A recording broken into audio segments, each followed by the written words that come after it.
Hello champions, कैसे हैं आप सभी? बढ़िया एकदम। पढ़ाई अच्छी चल रही है।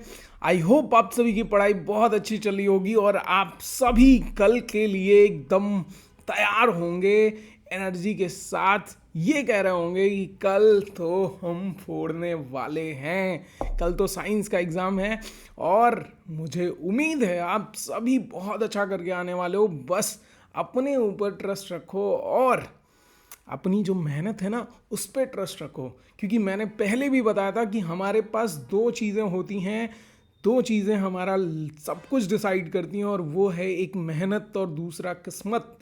मेहनत आपके हाथ में है, किस्मत आपके हाथ में नहीं है। तो मेहनत आपने की है, वो मेहनत आपकी किस्मत को भी बदल देगी और बहुत अच्छा नंबर गेन करने वाले हो। इसके लिए मैं आप सभी को कंग्रेचुलेशंस करना चाहता हूं और बस ये सेशन आपके लिए फाइनल शॉट लेकर के आया हूं कि आज हम इस फाइनल शॉट के साथ साइंस के हर एक क्वेश्चन को, साइंस के कल के पेपर को फोड़ने वाले हैं। तो इसी के साथ बस एक बार कह दीजिए तो हो तैयार, करोगे वार। चलिए, तो वार करने के लिए हम सभी तैयार हैं। तो आइए, हेलो हेलो हेलो, आप सभी का वेलकम है इस फाइनल शॉट के इस सेशन में, जहां पे हम करने वाले हैं आगाज हमारे क्लास 10th के साइंस पेपर का और बहुत सारे क्वेश्चंस लगाने वाले हैं आज के आज। और ये 1 से 1.5 घंटे, जो भी जितना भी टाइम लगे, इस टाइम को इतना यूज़फुल बना दो, इतना अच्छा बना दो, इतना कहते हैं ना कि एनर्जी से भर दो कि सर कल जब एग्ज़ाम दे के आओ तो बस इतना कमेंट करो, इसी वीडियो के कमेंट बॉक्स में कमेंट करो कि सर हमने तो क्वेश्चन पेपर के छक्के छुड़ा दिए। मैं यही चाहता हूँ कि कमेंट बॉक्स में यही कमेंट आए। ओके, तो हो तैयार, करोगे वार। चलिए, तो स्टार्ट करते हैं आज का ये सेशन, जहाँ पे हम पढ़ने वाले हैं फाइनल शॉट। और इस वीडियो का आगाज हो गया है। आज हम पहले देखेंगे डू और डोंट, क्या करना है और क्या नहीं करना है, कौन कौन सी चीज़ें। पहली चीज़ यही है, नर्वस मत होइएगा। बहुत अच्छा पेपर जाने वाला है। मैं जानता हूँ आपने अगर अपनी मेहनत दी है ना, ठीक है, लास्ट टाइम में ही क्या हुआ, लास्ट टाइम में ही की है, लेकिन अच्छे से दी है तो भी देखो 90% आपके हाथ में होता है, 10% भगवान के हाथ में होता है। दोनों चीज़ों पे ट्रस्ट करके चलो, सब कुछ मिलेगा। ठीक है, पहली चीज़ नर्वस नहीं होना है। दूसरी चीज़ क्या करनी है, जो भी क्वेश्चंस ऐसे मिलते हैं जो आ रहे हैं आपको स्टार्टिंग पेपर जैसे ही मिल जाता है, ठीक है, आ रहे हैं, उनको कंप्लीट कर लीजिए। टाइम मैनेजमेंट का बहुत ज़्यादा ध्यान रखिए, क्योंकि टाइम मैनेजमेंट बहुत बड़ी चीज़ है। ठीक है, लास्ट पॉइंट पे यही, लास्ट लाइन यही सब मैं कहना चाह रहा हूँ कि आपको टाइम मैनेजमेंट अच्छे से करना है। ठीक है, टाइम मैनेजमेंट के साथ साथ आपको ये भी देखना है कि आपने जो चीज़ें लिखी हुई हैं, मैं स्टार्टिंग से कहते आ रहा हूँ कि अगर क्वेश्चन आपको मिल रहे हैं जहाँ पे आपको लिखना है, आपको समझाना है, तो उसको लिख के ही सॉल्व किया करिए। तो उन क्वेश्चंस को आप लिख के जब सॉल्व करते हो तो आप बहुत अच्छा एक्सप्लेनेशन कर सकते हो। और वही चाहिए, एक्सप्लेनेशन आपका अच्छा होना चाहिए। एग्जामिनर को घुमाइएगा मत। किसी क्वेश्चन को अगर आप क्या कर रहे हैं, आ रहा है और उसको लंबा घुमा घुमा के लिख रहे हैं, तो ऑब्वियस है कि एग्जामिनर भी आपको घुमा के नंबर दे देगा। तो घुमाने की कोशिश मत करिएगा। ठीक है, एक्यूरेट लिखिए। ठीक है, 2-3 पॉइंट बना के लिखिए, लेकिन एक्यूरेसी आपकी रहनी चाहिए, दिखे कि हाँ जो भी क्वेश्चन पूछा गया था उसका आपने 1 to 1 जवाब दिया है बस। ठीक है, वहाँ भी अपना एटीट्यूड वैसा ही रखना जैसा यहाँ पे बैठे हुए हो। जैसी मेरी एनर्जी है वैसी आपकी एनर्जी होनी चाहिए बस। ठीक है, और भगवान का नाम लेके एकदम पहुँच जाना। कल बहुत अच्छे से आपका पेपर जाने वाला है। तो कुछ चीज़ें बस अवॉइड करिएगा कि क्वेश्चंस अगर नहीं आ रहे हैं तो वहीं पे एकदम सेंटी मत होने लगना। दिक्कत ये नहीं कि कोई क्वेश्चन अगर या ये हो गया है, वो हो गया है, किसी कारणवश, भगवान ना करे, लेकिन नहीं आ रहा है, 1-2 क्वेश्चन अगर कहीं चले जा रहे हैं, ठीक है, उनसे रिलेटेड कॉन्सेप्ट याद नहीं आ रहा है, चीज़ें नहीं याद आ रही हैं, तो ठीक है, उसको लास्ट के लिए छोड़ दीजिए। कुछ चीज़ें लिख के, ठीक है, बाद में लिख लीजिएगा, लेकिन क्वेश्चन छोड़ के मत आइएगा। मैं फिर से कह रहा हूँ, क्वेश्चन छोड़ के मत आइएगा, ठीक है, क्वेश्चन मत छोड़िएगा, इसीलिए टाइम मैनेजमेंट आपके लिए ज़रूरी है, ठीक है। कुछ तो पढ़े होगे उससे रिलेटेड, थोड़ा बहुत तो लिख सकते हो तो लिख देना, ठीक है, बस घुमाना मत, समझ में आया। तो ये चीज़ें हैं, इनको फॉलो करिए, बाकी ऑल द बेस्ट। चलते हैं, सेशन को स्टार्ट करते हैं। हमारा पहला क्वेश्चन जो स्क्रीन पे आ गया है, जल्दी से इसका कमेंट बॉक्स में कमेंट करके बता दीजिए कि आंसर क्या होगा भैया। क्वेश्चन है, मैं पढ़ देता हूँ क्वेश्चन क्या है। क्वेश्चन कह रहा है कि MnO2 4HCl के साथ रिएक्शन कर रहा है, MnCl2 बना रहा है और उसके साथ साथ 2 मॉलिक्यूल्स ऑफ वाटर और क्लोरीन गैस का फॉर्मेशन कर रहा है। The reaction above is a redox reaction because, reaction जो ऊपर लिखी गई है ये रेडॉक्स रिएक्शन है। क्यों रेडॉक्स रिएक्शन कहलाएगी ये, उसका रीजन यहाँ पे MnO2 इज ऑक्सीडाइज। MnO2 देख लीजिए ऑक्सीडाइज हो रहा है क्या, हाँ ऑक्सीडाइज हो रहा है, नहीं भैया, यहाँ तो ऑक्सीजन निकल रहा है ना, तो ये तो रिड्यूस हो रहा है। ऑक्सीजन पहले था, ऑक्सीजन का रिमूवल हो गया Mn से जब ऑक्सीजन का रिमूवल हुआ तो वो तो रिडक्शन क्या कहलाएगा, रिडक्शन। ऑक्सीडेशन कहाँ हुआ, ठीक है, removal of oxygen is reduction, ठीक है। और HCl इज रिड्यूस, नहीं HCl में तो यहाँ पे क्या हुआ, Cl के साथ हाइड्रोजन प्रेजेंट था, अब Cl के साथ हाइड्रोजन, Cl से हाइड्रोजन निकल गया, मतलब रिमूवल ऑफ हाइड्रोजन को क्या कहते हैं, यहाँ कॉन्सेप्ट वही है, रिमूवल ऑफ हाइड्रोजन को क्या कहते हैं भैया, रिमूवल ऑफ, ठीक है, हाइड्रोजन को क्या कहते हैं, रिमूवल ऑफ हाइड्रोजन को कहते हैं ऑक्सीडेशन, ठीक है। तो यहाँ पे HCl का ऑक्सीडेशन हो रहा है, ठीक है।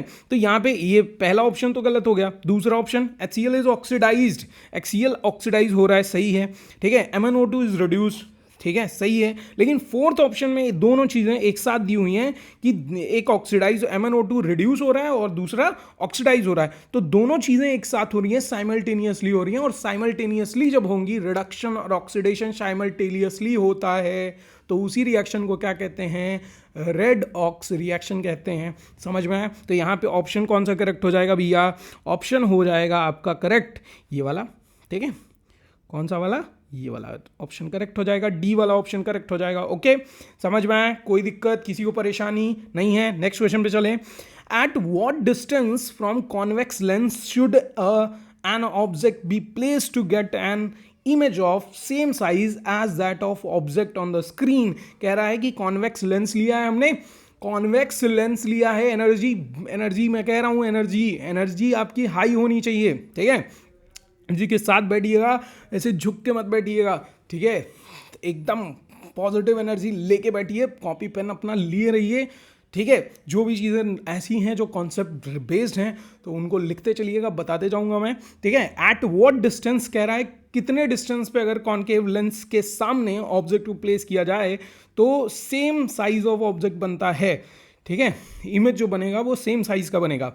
Beyond twice the focal length, beyond twice the focal length, नहीं, फोकल लेंथ जब हम क्या बनाते हैं, हम बनाते हैं क्या, ये हमारा कॉन्वेक्स लेंस यही होता है इस टाइप का, ठीक है, ये कॉन्वेक्स लेंस है ये, ठीक है। यहाँ पे हमारा क्या होता है, फोकल लेंथ होता है, ठीक है, और यहाँ पे फोकल लेंथ f', ठीक है, यहाँ पे 2f होता है और यहाँ पे इसी के डबल 2f' होता है, ठीक है। अगर यहाँ पे ऑब्जेक्ट आप रख दो, ठीक है, तो यहाँ पे इमेज सेम साइज का बनता है, ठीक है, और ये क्या है, f का यानी फोकल लेंथ का जस्ट ट्वाइस है, ठीक है। तो बियॉन्ड रखोगे तो नहीं बनेगा, ठीक है, बियॉन्ड रखोगे तो नहीं बनेगा। कब रखेंगे, कहाँ पे रखेंगे, बिटवीन, ठीक है, between optical centre and principal focus रखेंगे तब भी नहीं बनेगा, ठीक है।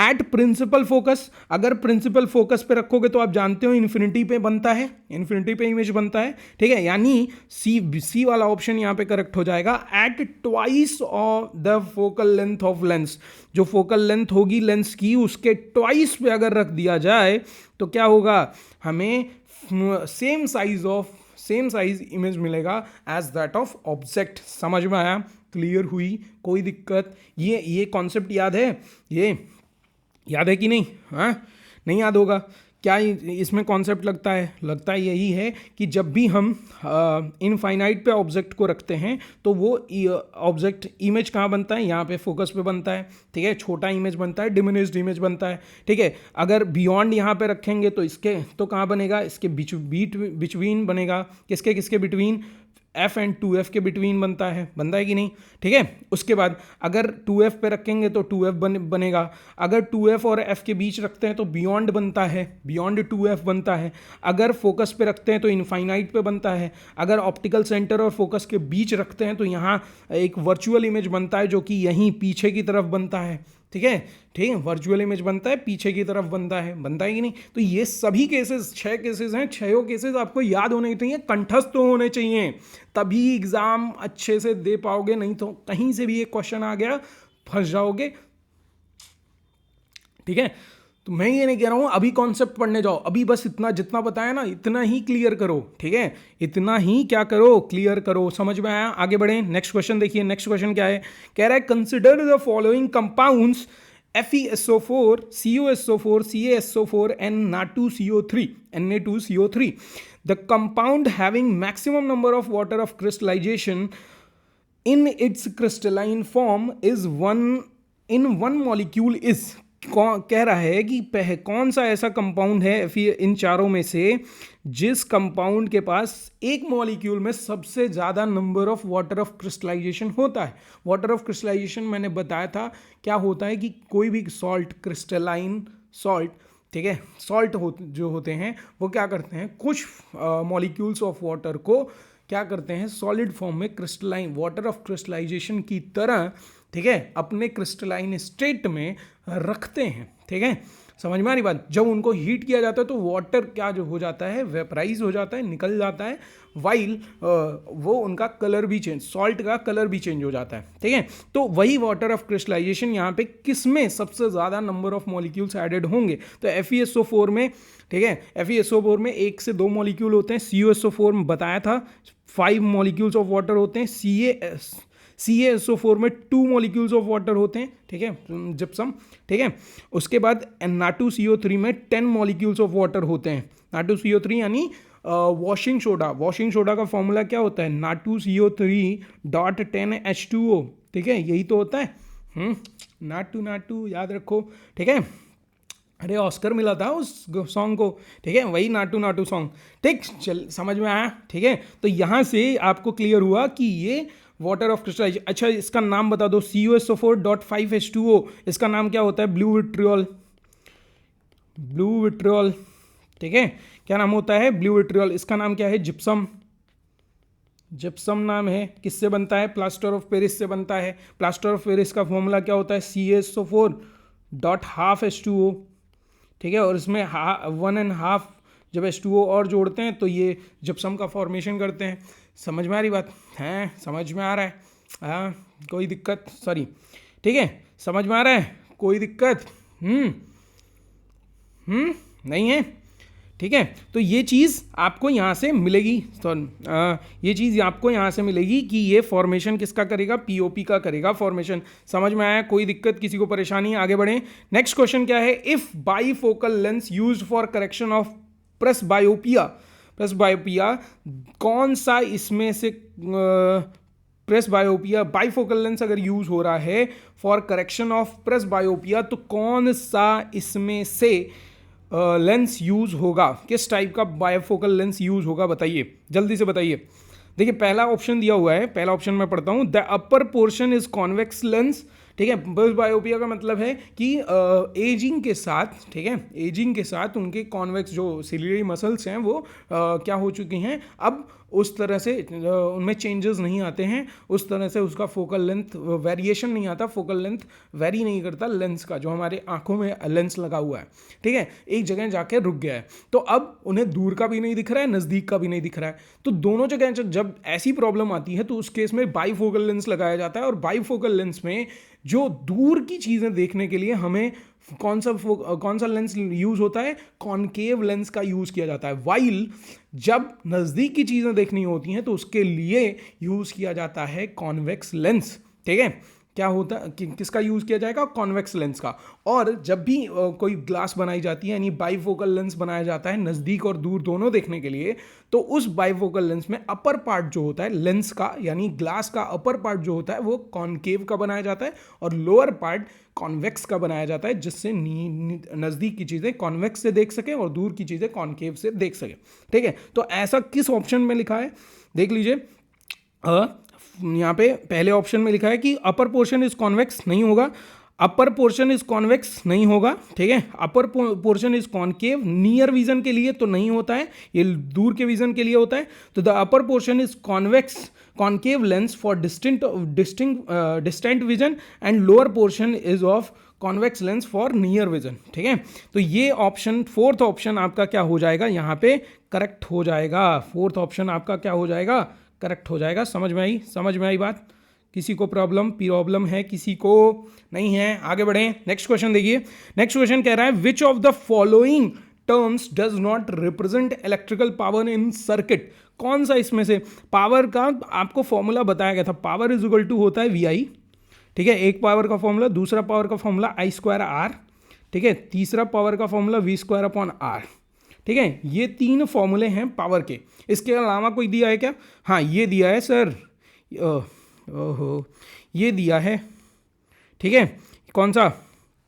ये वाला, ठीक। तो ये क्या हो जाएगा, इनकरेक्ट हो जाएगा। विच of the following does not represent the electrical power, तो ये रिप्रेजेंट नहीं करेगा। समझ में आया? पावर का फॉर्मूला याद है, ठीक है। हीटिंग का फॉर्मूला बताइए, H is equal to I²RT होता है, ठीक है। ये याद है? नहीं याद है? ये भी नहीं याद है? अच्छा, पावर का और फॉर्मूला क्या होता है? पावर इज इक्वल टू होता है एनर्जी कंज्यूम्ड, ठीक है, अपॉन टाइम। याद आया? कुछ याद आया? ठीक है, एनर्जी कंज्यूम्ड अपॉन टाइम, ये याद आ रहा है, ठीक है। यहाँ पे क्या आ जाएगा, अगर हीटिंग का इसके टर्म में लिखना है, V के टर्म में लिखना है, तो V²/R इंटू T हो जाएगा कि नहीं? अगर रेजिस्टेंस के टर्म में नहीं लिखना है तो H का फॉर्मूला क्या हो जाएगा, VIT हो जाएगा कि नहीं? ठीक है, हो जाएगा ना, ठीक है। और इसकी यूनिट क्या होती है, जूल्स में होती है। क्लियर हुआ? तो ये सारे फॉर्मूले आपके लिए इंपॉर्टेंट हैं, ठीक है। आगे बढ़ें, नेक्स्ट क्वेश्चन देखिए। Choose the incorrect option. यहाँ पे इनकरेक्ट कौन सा ऑप्शन है, कौन सा ऑप्शन इनकरेक्ट है, जल्दी से बताइए। देखिए, पढ़ लीजिए पहले। Ozone is a molecule formed by 3 atoms of oxygen, सही बात है। Oxygen shields the surface of earth from UV radiation, सही है, शील्ड करता है, बचाता है।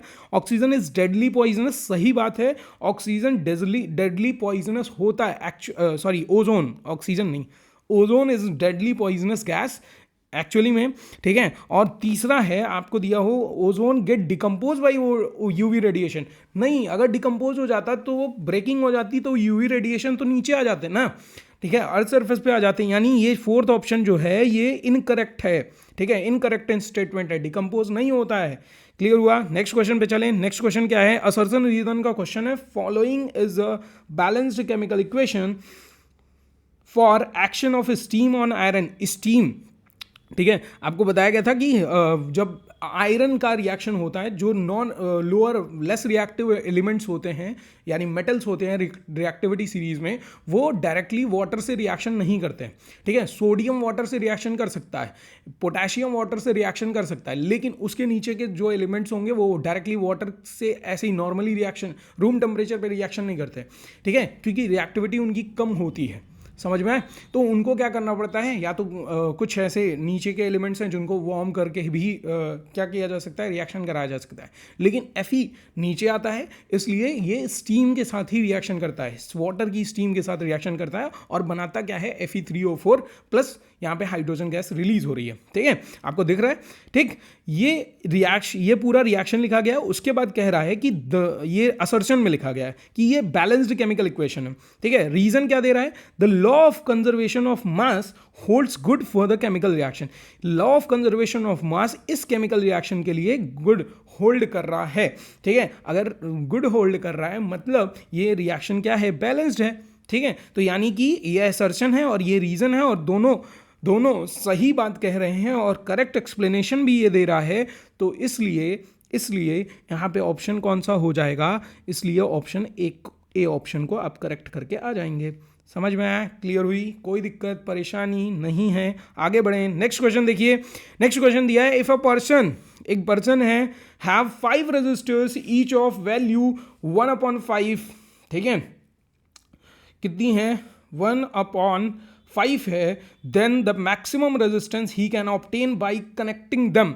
मैक्सिमम रेजिस्टेंस, अच्छा अब देखो यहाँ पे कॉन्सेप्ट आपको अगर पता है तो बहुत आराम से कर सकते हो। देखो मैक्सिमम रेजिस्टेंस उस केस में आता है जहाँ पे रेजिस्टर्स, अलग अलग एप्लियंसेस अगर सीरीज में कनेक्ट कर दिए जाए, ठीक है। अगर पैरेलल में कनेक्ट किए जाते हैं, जो घर में हमारे एप्लियंसेस लगे होते हैं वो सभी अलग अलग रूम्स का जो पूरा सेटअप होता है वो पैरेलल कॉम्बिनेशन का एग्जांपल है, ठीक है, पैरेलल कॉम्बिनेशन होता है वहाँ पे। लेकिन अगर उनको सीरीज में रख दिया जाए तो वहाँ पे रेजिस्टेंस ज़्यादा आएगा, ठीक है, मोर रेजिस्टेंस आएगा। और आपने भी पढ़ा है, फॉर्मूला भी पढ़ा है आपने, कि जब रेजिस्टेंस हम पैरेलल सीरीज कॉम्बिनेशन का निकालते हैं तो वो डायरेक्टली ऐड कर दिया जाता है सारे रेजिस्टेंसेस को, ठीक है। वाइल जब हम पैरेलल रेजिस्टेंस निकालते हैं तो वहाँ पे क्या किया जाता है, वहाँ पे उनके रेसिप्रोकल्स का एडिशन होता है कि नहीं, होता है ना। तो यहाँ पे इस सीरीज कॉम्बिनेशन के केस में रेजिस्टेंस हमेशा ज़्यादा आता है in comparison to parallel combination,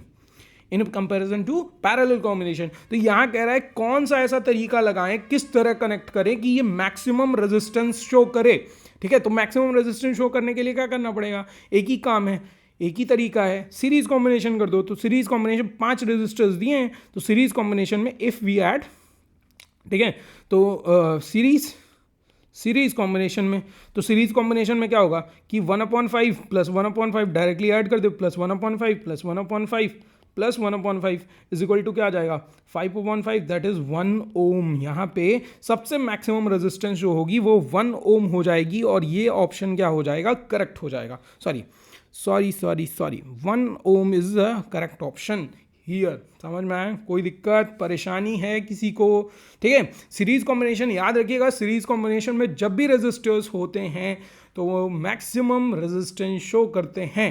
clear हुई। नेक्स्ट क्वेश्चन देखिए, when 50 gram of lead powder is added to 300 ml of blue copper sulphate, कह रहा है 50 ग्राम अगर लेड पाउडर लिया गया है और उसको 300 ml of blue copper sulphate के साथ ऐड किया गया है, after few hours the solution become colourless, this is an example of which, ठीक है। इन चारों में से कौन सा एग्जाम्पल यहाँ पे दिया जा रहा है। देखो रिएक्शन पहले लिख लेते हैं।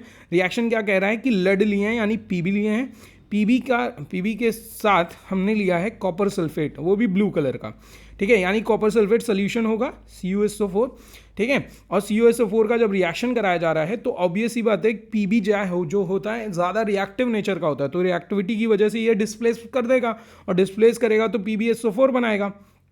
क्या बनाएगा भैया, क्या बनाएगा, PbSO4 बनाएगा और यहाँ पे कॉपर क्या हो जाएंगे, निकल जाएंगे, ठीक है, रिएक्टिविटी की वजह से। तो कौन सी रिएक्शन हो रही है, कह रहा है सोल्यूशन कलरलेस हो जा रहा है, यानी PbSO4 यहाँ पे कलरलेस सोल्यूशन बनाएगा। और कौन सी रिएक्शन हो रही है, डिस्प्लेस कर रहा है ना, तो डिस्प्लेसमेंट रिएक्शन हो जाएगी। समझ में आया बच्चा, समझ में आया कि नहीं, हाँ, डिस्प्लेसमेंट रिएक्शन हो रही है ना, पूरी रिएक्शन लिख के ही देख लिया हमने कि डिस्प्लेसमेंट रिएक्शन हो रही है। नेक्स्ट क्वेश्चन पे चले।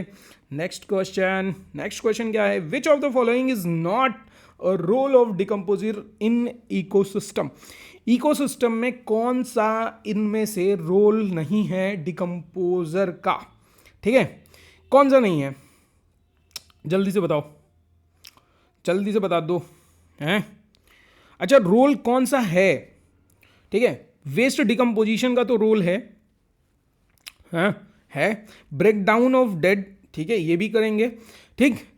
उसके साथ साथ enrichment of oxygen in atmosphere, हाँ ऐसा कुछ करेंगे, करेंगे। जल्दी से बताइए, जल्दी से, डिकम्पोजर रोल जो है कौन सा इसमें से नहीं है, ठीक है, आप कमेंट करके बताइए। हाँ मुझे तो यहाँ पे ये लग रहा है नेचुरल रिप्लेस, ये ऑप्शन, सेकंड ऑप्शन यहाँ पे करेक्ट हो जाएगा, ठीक है, क्या हो जाएगा, करेक्ट हो जाएगा second option, okay. Enrichment of oxygen in atmosphere, ये थोड़ी ऑक्सीजन को डिफाइन करते हैं, ठीक है, वो तो डिफाइन कौन करता है, कौन करता है? डिकम्पोजर्स थोड़ी करते हैं, डिकम्पोजर्स नहीं करते, प्लांट्स करते हैं ना, ठीक है। ओके, आगे बढ़ें। नेक्स्ट क्वेश्चन देखिए, नेक्स्ट क्वेश्चन है, नेक्स्ट क्वेश्चन देख लीजिए जल्दी से, क्या है क्वेश्चन, एक बार पढ़िए आप लोग, मैं पढ़ता हूँ, आप टाइप पढ़ पा रहे हो? देखो, plastic insulation surrounds a wire having diameter d and length L as shown in above. A decrease in resistance of wire would be produced by an increase. कह रहा है एक हमने इंसुलेशन लिया है वायर का, प्लास्टिक इंसुलेशन किया है वायर का, जिसका डायमीटर d है और लेंथ L है। कह रहा है जैसा कि शो किया हुआ है फिगर में, ठीक है। कह रहे हैं अगर रेजिस्टेंस में डिक्रीज आ रहा है तो बताइए कि किस चीज में इंक्रीज आ रहा होगा, क्या इंक्रीज करने पे रेजिस्टेंस में डिक्रीज आ रहा होगा। तो आप जानते हो कि resistance is directly proportional to length, resistance is inversely proportional to area, ठीक है। तो आप एरिया जब क्या करोगे, एरिया जब यहाँ पे क्या करेंगे, हाँ बताइए, जल्दी बताइए। एरिया जब बढ़ाया जाएगा तो ऑब्वियस ही बात है कि रेजिस्टेंस में डिक्रीज आएगा, ठीक है। एरिया मतलब ये डायमीटर, ठीक है। डायमीटर जब बढ़ाया जाएगा तो डायमीटर बढ़ाओगे तो एरिया बढ़ेगी, एरिया बढ़ेगी तो ये क्या करेंगे, डिक्रीज करेंगे, रेजिस्टेंस डिक्रीज करता है। तो यहाँ पे ऑप्शन हो जाएगा ये वाला, ठीक है। समझ में आ रही है? आगे बढ़े, नेक्स्ट क्वेश्चन देखें। नेक्स्ट क्वेश्चन देखिए क्या दिया हुआ है, कह रहा है कि with reference to 4 gases, 4 gases आपको यहाँ पे दी हुई हैं, carbon dioxide, carbon monoxide, chlorine, ठीक है, और oxygen. Which one of the option in the table is correct. देखो पूरा टेबल समझना, option A B C D दिया हुआ है, उसके बाद कह रहा है एसिडिक ऑक्साइड, ठीक है। एसिडिक ऑक्साइड कौन सा होता है, ठीक है। तो जितने भी नॉन मेटेलिक ऑक्साइड होते हैं वो एसिडिक ऑक्साइड होते हैं, ये क्लियर रखिए, ठीक है। लेकिन कह रहा है चारों सही होने चाहिए, उस लाइन के चारों सही होने चाहिए। तो used in treatment of water के ट्रीटमेंट में कौन यूज होता है, तो वाटर के ट्रीटमेंट में क्लोरीन यूज होता है, ठीक है। क्लोरीन यूज किया जाता है वाटर, यानी पहला और दूसरे में से हो सकता है, तीसरा तो नहीं होगा, चौथा भी नहीं होगा, क्योंकि ऑक्सीजन वाटर के ट्रीटमेंट में नहीं यूज होता है।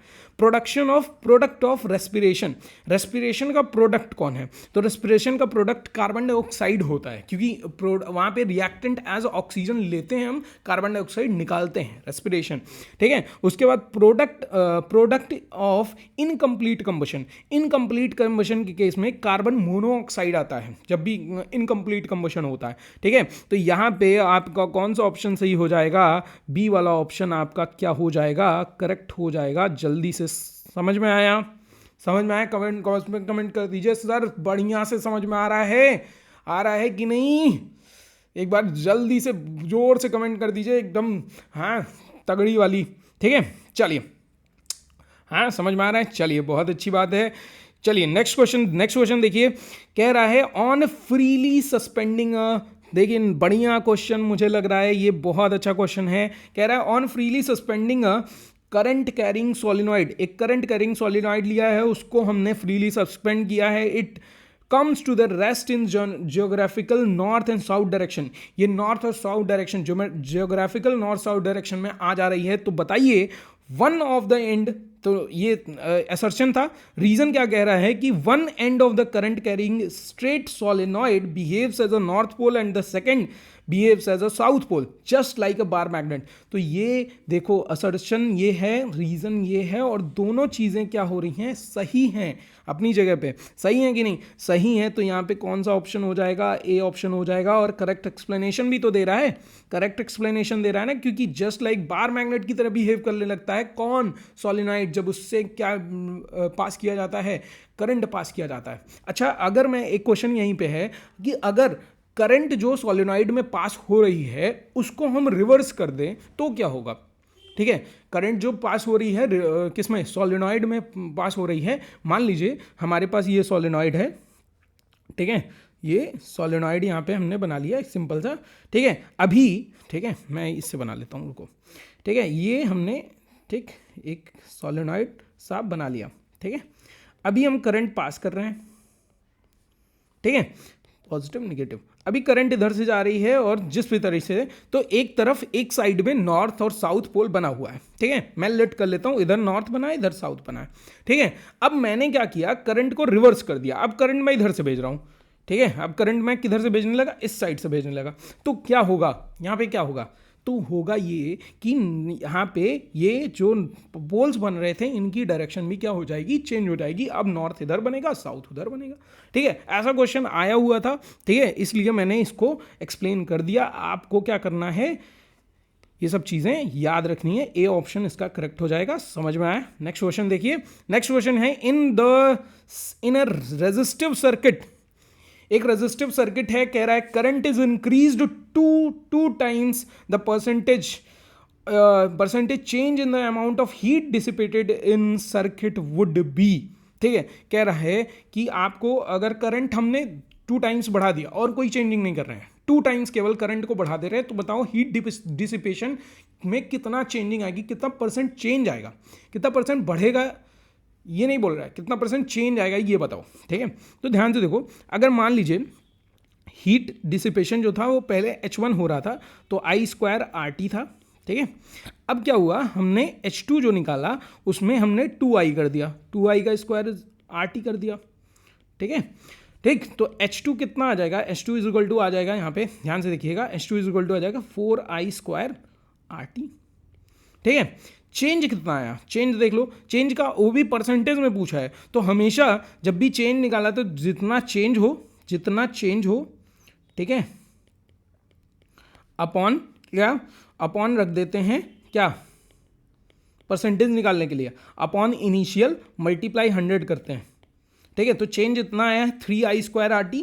ठीक है, और जो इनिशियल था वो I² RT था, तो ये कट गया और यहाँ पे आया 300% आ गया ना, 300%। याद रखना, पहले चेंज निकालोगे, फिर चेंज निकालने के पहले ये कितना चेंज हुआ है वो निकालेंगे, परसेंटेज जब पूछा जाता है। बहुत सारे बच्चे यहाँ तुरंत ऑप्शन पे लगाते हैं 400। ठीक है, 400 नहीं होगा भैया, नहीं होगा, यहाँ चेंज पूछा है, कितना परसेंट चेंज हो रहा है। ठीक है, तो 100% रहा होगा, 300% और चेंजिंग आई तब तो वो बढ़ा। समझ में आ रही बात? ठीक है, आप सही हो कहीं ना कहीं, लेकिन आप गलत आंसर पे जा रहे हो। ठीक है, 400% नहीं होगा यहाँ पे कौन सा होगा, 300%। 300% क्यों होगा, रीज़न मैंने बताया आपको, क्योंकि यहाँ चेंज पूछ रहा है। तो चेंज कैसे निकालोगे, जितना पहले वाला, पहले ये निकाल लो, पहले कितना था, उसके बाद ये देख लो कि चेंजिंग करने के बाद कितना आया, फिर माइनस करके, जो माइनस करके आता है वो हम चेंज ऊपर लिखते हैं, अपॉन इनिशियल मल्टीप्लाई 100 कर देते हैं, तो पता चल जाता है चेंज परसेंटेज कितना होगा। समझ में आया? क्लियर हुई बातें, क्लियर हुई? आगे बढ़े। नेक्स्ट क्वेश्चन देखिए। In a given experiment setup, if the experiment is carried out separately with each of the following solution, the cases in the bulb will glow। ये छोटा सा बल्ब, छोटी सी कोशिश की गई है मेरे द्वारा क्या, फिगर बनाने की। ठीक है, आप देख लीजिए, यहाँ पे कह रहा है कि हम यहाँ पे सोल्यूशन लिए हुए हैं और 4 ये अलग अलग सोल्यूशंस लिए हुए हैं। ठीक है, और इन चारों सोल्यूशंस को लेके उसके बाद बैटरी से हम क्या कर रहे हैं, यहाँ पे कनेक्शन किए हुए हैं और फिर बल्ब को हम ग्लो कराना चाह रहे हैं। ठीक है, तो कौन कौन से ऐसे सोल्यूशन हैं जो यहाँ पे यूज़ किए जाएं तो बल्ब क्या करेगा, ग्लो करेगा। ठीक है, तो पहला डाइल्यूट HCl है, तो ऑब्वियस सी बात है ग्लो करेगा, क्योंकि ये क्या है एसिड है, और एसिड हमेशा जैसे ही डाइल्यूट फॉर्म में जाते हैं, सोल्यूशन बनता है उनका, तो ऑयंस में कन्वर्ट हो जाते हैं, और ions are the best carrier of current. ठीक है, तो यहाँ पे होगा क्या, ये फर्स्ट वाला होगा H2SO4, हाँ होगा। ठीक है, क्योंकि ये भी डाइल्यूट एसिड है और ये भी ऑयंस इनमें होंगे। C6H12O6 ग्लूकोज, अगर इसका सोल्यूशन ले लिया जाए तो भी ये टूटते नहीं हैं ऑयंस में, इनके पास ऑयंस नहीं रहेंगे, मतलब ये बेस्ट कैरियर नहीं होंगे। ठीक है, अल्कोहल ले लो, अल्कोहल भी ठीक है करंट को कंडक्ट नहीं करेगा इस केस में। ठीक है, समझ में आ रही बात? ठीक है, अल्कोहल, ओनली सिंपल अल्कोहल लिया गया है ना। ठीक है, अगर वो सोल्यूशन लिया जाता तो मे बी चांसेस थे, कर सकता था। तो यहाँ पे पहला और दूसरा हो रहे हैं, तो यहाँ पे सी ऑप्शन क्या हो जाएगा, करेक्ट हो जाएगा। कौन सा ऑप्शन करेक्ट हो जाएगा भैया, सी वाला ऑप्शन करेक्ट हो जाएगा। ठीक है, कहीं ये ऑप्शन दिया है 1 2 4 नहीं दिया है, देखो दिया भी नहीं है। ठीक है, समझ में आया, क्वेश्चन समझ में आए, क्लियर हुई? आगे बढ़े। नेक्स्ट क्वेश्चन, इसका कॉन्सेप्ट समझ में आया कि नहीं? Ions are the carriers of, ठीक है, करंट, इसीलिए यहाँ पे हो रहा है। चलिए नेक्स्ट क्वेश्चन देखिए, कह रहा है कि a metal X is used in thermite process. Thermite process कौन सी होती है? हाँ, नहीं याद है? नहीं याद है? Fe2O3 रिएक्शन करता है एल्यूमिनियम के साथ और बनाता है क्या? बनाता है यहाँ पे Al2O3 और यहाँ पे Fe निकलता है, वो भी मेल्टेड फॉर्म में, लिक्विड स्टेट में। ठीक है, मेल्टेड फॉर्म में Fe निकलता है, बहुत ज़्यादा हीट रिलीज होती है और इसी को थर्माइट रिएक्शन कहते हैं। इसी को कौन सी रिएक्शन कहते हैं? थर्माइट रिएक्शन कहते हैं। ठीक है, अब ये थर्माइट रिएक्शन कहाँ पे यूज़ होती है? तो जनरली ये यूज़ किया जाता है जहाँ पे रेलवे ट्रैक्स को जोड़ा जाता है। रेलवे ट्रैक्स जब टूट जाते हैं या कुछ भी हो जाता है किसी रीज़न से, तो उनको ज्वाइन करने के लिए इस थर्माइट रिएक्शन का यूज़ किया जाता है। एनसीईआरटी में लिखा हुआ है सिंपल लैंग्वेज में, अगर आपने पढ़ा होगा। ठीक है, तो कह रहा है कि कौन सा मेटल थर्माइट प्रोसेस में, एक मेटल है जो कि थर्माइट प्रोसेस में यूज किया जाता है और उसको जब एयर के प्रेजेंस में बर्न करते हैं तो वह एम्फोटेरिक ऑक्साइड बनाता है। तो बताइए एक्स और वाई कौन होंगे? ठीक है, एम्फोटेरिक ऑक्साइड जो बन रहा है वो वाई है। ठीक, तो ऑब्वियस सी बात है Al है। ठीक है, Al, और जो इसको Al वो एलिमेंट होगा और Al को जब हम ऑक्सीजन के प्रेजेंस में रिएक्शन कराते हैं तो ये Al2O3 बनाता है और ये एम्फोटेरिक होता है। ठीक है, तो ऑब्वियस सी बात है एल्यूमिनियम और Al2O3 यही यहाँ पे क्या हो जाएंगे? यही ऑप्शन करेक्ट हो जाएगा, जहाँ एल्यूमिनियम और Al2O3 रखा होगा। समझ में आया? समझ में आई बात? आगे बढ़े, नेक्स्ट क्वेश्चन देखिए।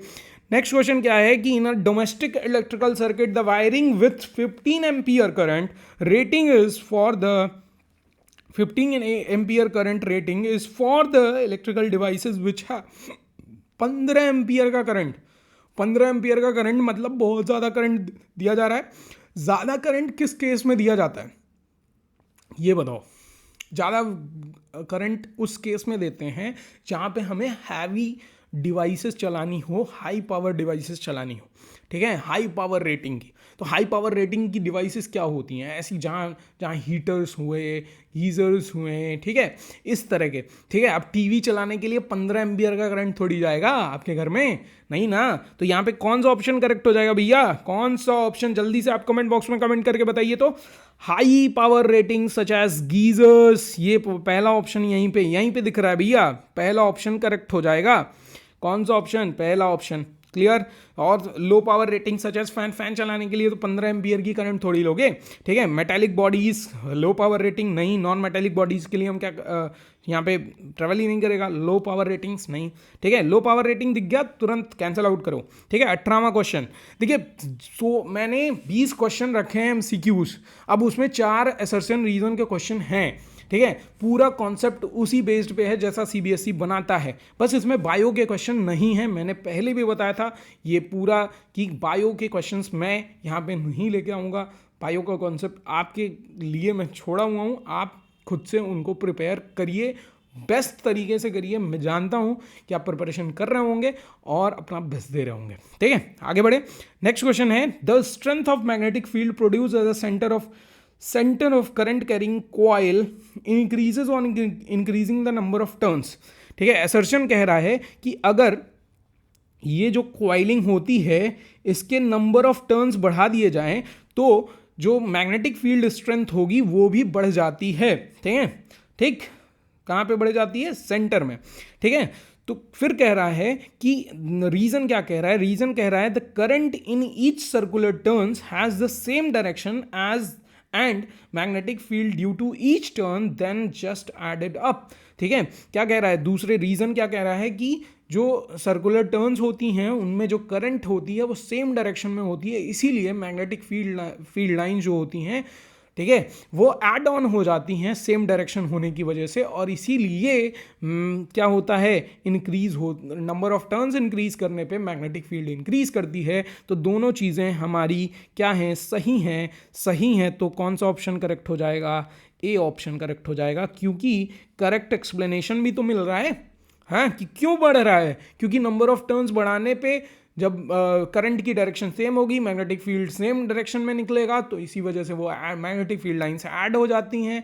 इस वजह से वो क्या होता है? मैग्नेटिक फील्ड स्ट्रेंथ बढ़ता है। समझ में आया? कोई दिक्कत परेशानी नहीं है। आगे बढ़ें, नेक्स्ट क्वेश्चन देखिए। नेक्स्ट क्वेश्चन 19 क्वेश्चन आपके लिए इंपॉर्टेंट, देख लीजिए क्या है क्वेश्चन। क्वेश्चन में कह रहा है द सीक्वेंस, थोड़ा सा बड़ा कर लिया जाए, कर लेते हैं। ठीक है, the sequence the correct sequencing of angle of incidence, angle of emergence, angle of refraction and lateral displacement in the following diagram 1 2 3 4 digits 1 2 3 4 के द्वारा यहाँ पे दिया गया है। कह रहा है इसी ऑर्डर में आप सीक्वेंस में क्या करिए, इन सभी को लगाइए। तो पहला 2 जो रिप्रेजेंट कर रहा है वो रिप्रेजेंट कर रहा है किसको, एंगल ऑफ इंसिडेंस को, एंगल ऑफ इंसिडेंस को रिप्रेजेंट कर रहा है। ठीक है, यहाँ पे 4 जो रिप्रेजेंट कर रहा है ये एंगल ऑफ रिफ्रैक्शन को रिप्रेजेंट कर रहा है, रिफ्रैक्शन। ठीक है, उसके बाद ये 3 जो रिप्रेजेंट कर रहा है ये किसको रिप्रेजेंट कर रहा है, लैटरल डिस्प्लेसमेंट, लैटरल डिस्प्लेसमेंट। ठीक है, और उसके बाद ये जो एंगल 1 है ये किसको रिप्रेजेंट कर रहा है, ये एंगल ऑफ इमर्जेंस को रिप्रेजेंट कर रहा है, एंगल ऑफ इमर्जेंस। ठीक है, रिप्रेजेंट कर रहा है, ग्लास स्लैब से पास आउट हो रहा है। तो यहाँ पे इनको सीक्वेंस में लगाना है। अब एंगल ऑफ इंसिडेंस मैंने पहले रखना है तो 2 पहले होना चाहिए, तो 1 पहले, दूसरे और चौथे तीनों में 2 पहले। ठीक है, फिर एंगल ऑफ इमर्जेंस होना चाहिए, एंगल ऑफ इमर्जेंस 1 से रिप्रेजेंट हो रहा है तो इसमें 1 है और इसमें 1 है दूसरे नंबर पे। ठीक है, ये सही है। फिर कह रहा है एंगल ऑफ रिफ्रैक्शन, फिर एंगल ऑफ रिफ्रैक्शन तीसरे नंबर पे होना चाहिए। 4 कहाँ पे है, 4 इस वाले ऑप्शन में, बी वाले ऑप्शन में तीसरे नंबर पे 4 है, इसलिए ये ऑप्शन क्या हो जाएगा, हमारा करेक्ट हो जाएगा। समझ में आया, कोई दिक्कत, किसी को परेशानी। लैटरल डिस्प्लेसमेंट रिप्रेजेंट किससे हो रहा है, 3 से, और लैटरल डिस्प्लेसमेंट को लास्ट में रखने को कहा है, तो यानी ये लास्ट, ये बी वाला ऑप्शन क्या हो जाएगा, आपका करेक्ट हो जाएगा। कोई परेशानी, किसी को दिक्कत नहीं है। आगे बढ़े, नेक्स्ट क्वेश्चन देखिए। नेक्स्ट क्वेश्चन फिर से ये छोटा मिल गया, फिर से बड़ा करें, देखिए बड़ा कर लेते हैं। क्या कह रहा है, क्या कह रहा है भाई, कह रहा है आपसे कि in the following diagram the correctly marked angles are, कौन सी एंगल्स करेक्टली मार्क्ड हैं। ठीक है, तो करेक्टली मार्क्ड एंगल्स कौन कौन से हैं देख लीजिए, ध्यान से देखिएगा। मैं फिगर्स इसीलिए बड़ा कर रहा हूं क्योंकि आपको समझना है। यहाँ पे देखो, एंगल ऑफ इंसिडेंस, पहला एंगल ऑफ इंसिडेंस देखते हैं। तो एंगल ऑफ इंसिडेंस नॉर्मल और किसके बीच होता है, नॉर्मल और, ठीक है, किसके बीच होता है, नॉर्मल और ये रे के बीच होता है। तो ये एंगल ऑफ इंसिडेंस होगा, ये नहीं होगा, मतलब एंगल ऑफ इंसिडेंस गया।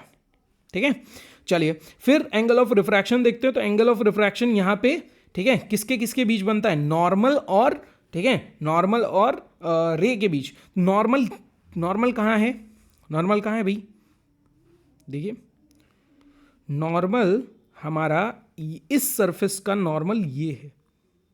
ठीक है, ये नॉर्मल है। अब नॉर्मल ये है तो नॉर्मल और रे के बीच यहां पे एंगल ऑफ रिफ्रैक्शन बनना चाहिए, हमें कहां दे रहा है, यहां पे दे रहा है, मतलब एंगल ऑफ रिफ्रैक्शन भी गलत मार्क किया गया है। ठीक है, उसके बाद एंगल ऑफ इमर्जेंस पे अगर आए, ठीक है, ये क्या होता है, ये एंगल ऑफ प्रिज्म होता है। तो ये एंगल ऑफ प्रिज्म ए से रिप्रेजेंट कर रहा है, मतलब एंगल ऑफ प्रिज्म सही है।